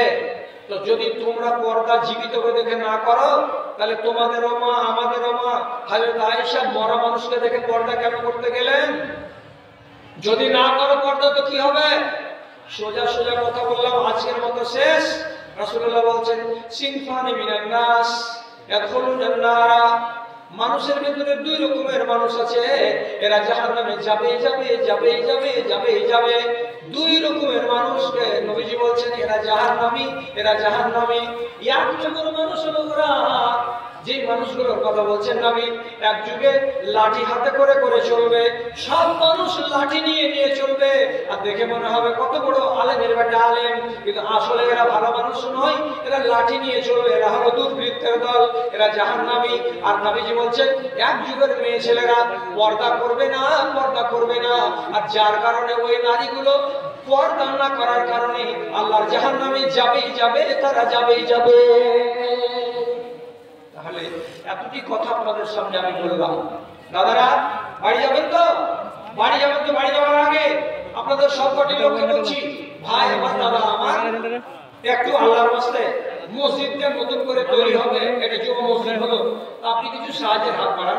একটা খালা এখানে দিয়ে পাঠিয়েছে দুটো কলা, এটা হলো সুন্নতি দান, এটা সুন্নতি দান। আমার খালা যে আশাতে দান করেছে, আল্লাহ রাব্বুল আলামিন যেন তার দানকে কবুল করে। ভাই একটু করে বলেন, আর কিছু কিছু করে অবশ্যই আপনারা লেখান। এটা আপনাদের কাছে আমার অনুরোধ থাকছে, অনুরোধ অনুরোধ, কথাটাকে ফেলে দিয়েন না। আর যদি আগে থেকে লেখিয়ে দিয়ে থাকেন তাহলে সেটা আলাদা কথা। আর আর একটা কথা বলছি, সেটা হলো যে নফল রোজা কত রকমের আছে, আর একাক রোজা লিখে নেবেন। একাক রোজার সব কত? নফল রোজার উপর দিয়ে আলহামদুলিল্লাহ এক ভাই 500 টাকা দিলেন। তো যত রকমের নফল রোজা আছে, মেয়েরা বেশি বেশি করে পড়ে, ছেলেরা আপনারাও করবেন। 100 পাতার একটা কিতাব, কিতাবটার নাম হলো রাইয়ান, জান্নাতের একটা ভিআইপি গেট। ওই জান্নাতের গেট দিয়ে আপনি জান্নাতে যাবেন যদি নফল রোজাগুলো করা যায়। তো এই বইখানা 100 পাতার, কম্পিউটারে ছাপা, 30টা টাকা দিয়ে আপনার মেয়েগুলো আপনার স্ত্রীর জন্য বাড়ি নিয়ে যান, এখানে পাওয়া যাবে। একখানা কিতাবগুলো বাড়ি নিয়ে যান। তোমার দেশে দিন চলে যায়, আলহামদুলিল্লাহ। এক ভাই 50 টাকা, আর একজন আমার ভাই দিয়েছেন 100 টাকা। আল্লাহ তাদের দানকে তুমি কবুল করো, যে আশায় দান করেছে তার আশাকে পূরণ করো। রব্বানা তাকাব্বাল মিন্না ইন্নাকা আনতাস সামিউল আলিম। আমিন আমিন বিরহমাতিকা ইয়া আরহামার রাহিমিন। আর একজন আমার ভাই দিয়েছেন 200 টাকা, দান কবুল করো তুমি, পাক সুবহান বিজায়াতাত মুনারমান। ওহি আল্লাহ দয়া এবং মেহের করিবে, দানকারী দানকে তুমি কবুল করিবে, আমিন আমিন। আর একজন 50 টাকা, নফল নামাজ, নফল রোজা মেয়েরা যত করে ছেলেরা অতটা করে না। আপনি যদি ওটা উপায় করে দেন যে একখানা কিতাব পড়ে আপনার স্ত্রী যদি নফল রোজা রাখতে পারে, তো তাহলে আপনি তো সবের ভাগীদার হয়ে গেলেন। নিজের বিবি বাল বাচ্চাদের উপকারের একটা নাকে আপনার কাছে থাক। আচ্ছা, বাবা মায়ের জন্য নাকের একটা নাক ছাবি দান করেছেন আমার এক কোনো খালা, আলহামদুলিল্লাহ, মাশাআল্লাহ, জাযাকাল্লাহ, আল্লাহুম্মা সাল্লি আলাইহি, আল্লাহুম্মা বারিক আলাইহি, আল্লাহুম্মা ইন্নাহা বিল ইলমি ওয়াল হিলমি ওয়া সাইয়্যিনহা বিল ঈমানি ওয়াত তাকওয়া ওয়া লা তুহারিজা বিল ফিতানি ইয়া রাব্বাল আলামিন। আল্লাহুম্মা ইগফির লাহুম ওয়ারহামহুম ওয়া'ফিহিম ওয়া'ফুহum ওয়াগফির লাহুম। রব্বানা তাকাব্বাল মিন্না ইন্নাকা আনতাস সামিউল আলিম। আমিন আমিন বিরহমাতিকা ইয়া আরহামার রাহিমিন। এখন মেয়ে ছেলে বাবা মায়ের হাতে 25 টাকাটা, আচ্ছা আলহামদুলিল্লাহ, তুমি একজন মেয়ে ছেলে 500 টাকা দিয়েছে, তার বাবা মায়ের নামে দান কবুল করে দেবে, পাক সুবহান বিজায়াতাত মুনারমান। আর একজন নওজোয়ান ছেলে কানাসিয়া 300 টাকা দান দিল তোমার লাগিয়া, ওহে আল্লাহ দয়া এবং মেহের করিবে, দানকারী দানকে তুমি কবুল করবে, আমিন আমিন বিরহমাতিকা ইয়া আরহামার রাহিমিন। এই কথা শোধালে হৃদয় আমার, এই কথা শোধালে হৃদয় আমার। একজন 500 টাকা দান করেছে, আয় আল্লাহ তার দানকে তুমি কবুল করে নাও। যে আশা দিয়েছে মাওলা তার আশাকে পূরণ করো। আল্লাহুম্মা সাল্লি আলাইহি আল্লাহুম্মা বারিক আলাইহি। আর একজন ভাই বিদায়ের বেলা দিল 200 টাকা, আল্লাহ তুমি তার প্রতি হয়ে গেল সখা, তারে দেখো 70 টাকা। আচ্ছা মাখালারা, আপনাদের কাছে যদি ছোট বাচ্চা মেয়ে থাকে তো তাদেরকে পাঠিয়ে দিয়ে কিতাবখানাকে নিয়ে যান, এখান থেকে যার ইচ্ছা আছে নিয়ে যান। বাড়িতে বসে বসে টিভি না দেখে মাঝে মাঝে ইসলামী বইগুলো 2-4 পাতা করে পড়তে হয়। মাসে মাসে 13, 14, 15 এই 3 তারিখে রোজা করা সওয়াবে। প্রত্যেক মাসে 13, 14, 15 কি সওয়াব পাওয়া যাবে তাহলে করবেন তো জানা যাবে। প্রত্যেক সোমবার আর প্রত্যেক বৃহস্পতিবার নফল রোজা রাখা যায়। এই রোজার সওয়াব কি আছে কিতাব পড়বেন তো জানা যাবে। শাওয়াল মাসে 6টা রোজা সুন্নাত নফল রোজা। নফল রোজাগুলো যদি রাখা যায় বিশাল বিশাল এগুলোর ফজিলত পড়তে গেলে জানতে পারা যাবে না, পড়তে গেলে তো জানতে পারা যাবে না। এই জন্য আমি গোড়াতে বললাম কি কথা যে মায়েরা নফল রোজা বেশি করে। আলহামদুলিল্লাহ আমার এক ভাই বিদায়ের বেলা 500 টাকা দান করেছেন। আল্লাহুম্মা সাল্লি আলাইহি আল্লাহুম্মা বারিক আলাইহি রব্বানা আফরিগ আলাইনা শাররা ওয়াসবিক আদামানা ওয়ানসুরনা আলাল কওমিল কাফিরিন আমিন আমিন। তোমার আদেশে দিন চলে যায়, এটাকে কাউরি জিমে লাগিয়ে দেন তো। তোমার আদেশে দিন চলে যায়, আধার নেমে আসে রাতে, কত যে শক্তি লুকায় রেখেছ তোমার নিপুণ 2 হাতে, তোমার নিপুণ 2 হাতে। মহাবিশ্বের তুমি যে চালক, উড়ো তোমার জয় নিশান। মহাবিশ্বের তুমি যে চালক, উড়ুক তোমার জয় নিশান। ওগো আল্লাহ মেহেরবান, আমি গাহি তোমার গান। তুমি আমায় রিজিক দিয়ে বাঁচাও আমার প্রাণ, গো আল্লাহ বাঁচাও আমার প্রাণ। রূপে ভরা দুনিয়াটা দেখতে কত ভালো, দেখবো যে তাই চোখে তুমি দিলে আমার আলো, তুমি দিলে আমার আলো। রূপে ভরা দুনিয়াটা দেখতে কত ভালো, দেখবো যে তাই চোখে তুমি দিলে আমার আলো, দিলে আমার আলো। অনেক দেখি আলো বিহীন, একই তোমার শান। অনেক দেখি আলো বিহীন, একই তোমার শান। ওগো আল্লাহ মেহেরবান, আমি গাহি তোমার গান। তুমি আমায় রিজিক দিয়ে বাঁচাও আমার প্রাণ, গো আল্লাহ বাঁচাও আমার প্রাণ। তো আচ্ছা এখানে আছে নিয়ে নিবে যে গান একটা যারা যারা যারা যারা এই বোতলটা যারা যারা যারা যারা এখন পর্যন্ত সাধ্যমতো যেটা দিলেন, যারা যারা এখন পর্যন্ত এক দান দিয়ে উঠতে পারেননি তাদের কাছে বিনীত নিবেদন, জন্মলগ্নে যদি একটা ভালো কাজ করা যায় তো সেই কাজটাকে আর ওখানে ওই ইতিহাস থেকে মুছা যায় না। তো মসজিদটা বড় বড় হবে, মসজিদটা নতুন হবে আর জুমা মসজিদ। অতএব এই মসজিদের নির্মাণে আপনাকে অংশ নিতে হবে। যদি একটা সিমেন্টের বস্তা দেন তাহলে এর জন্মের ইতিহাসে এটাই স্মরণীয় হয়ে থাকবে। আপনি যেদিন মসজিদে গিয়ে 2 রাকাত নামাজ পড়বেন সেদিন আপনার মনটা শান্তি পাবে যে আমি এই মসজিদে গরিব মানুষ 1 বস্তা সিমেন্ট দিয়েছিলাম। আপনি একদিন মনে মনে আনন্দ বোধ করবেন যে এই মসজিদটাতে আমি জন্মলগ্নে 500 টাকা দিয়েছিলাম।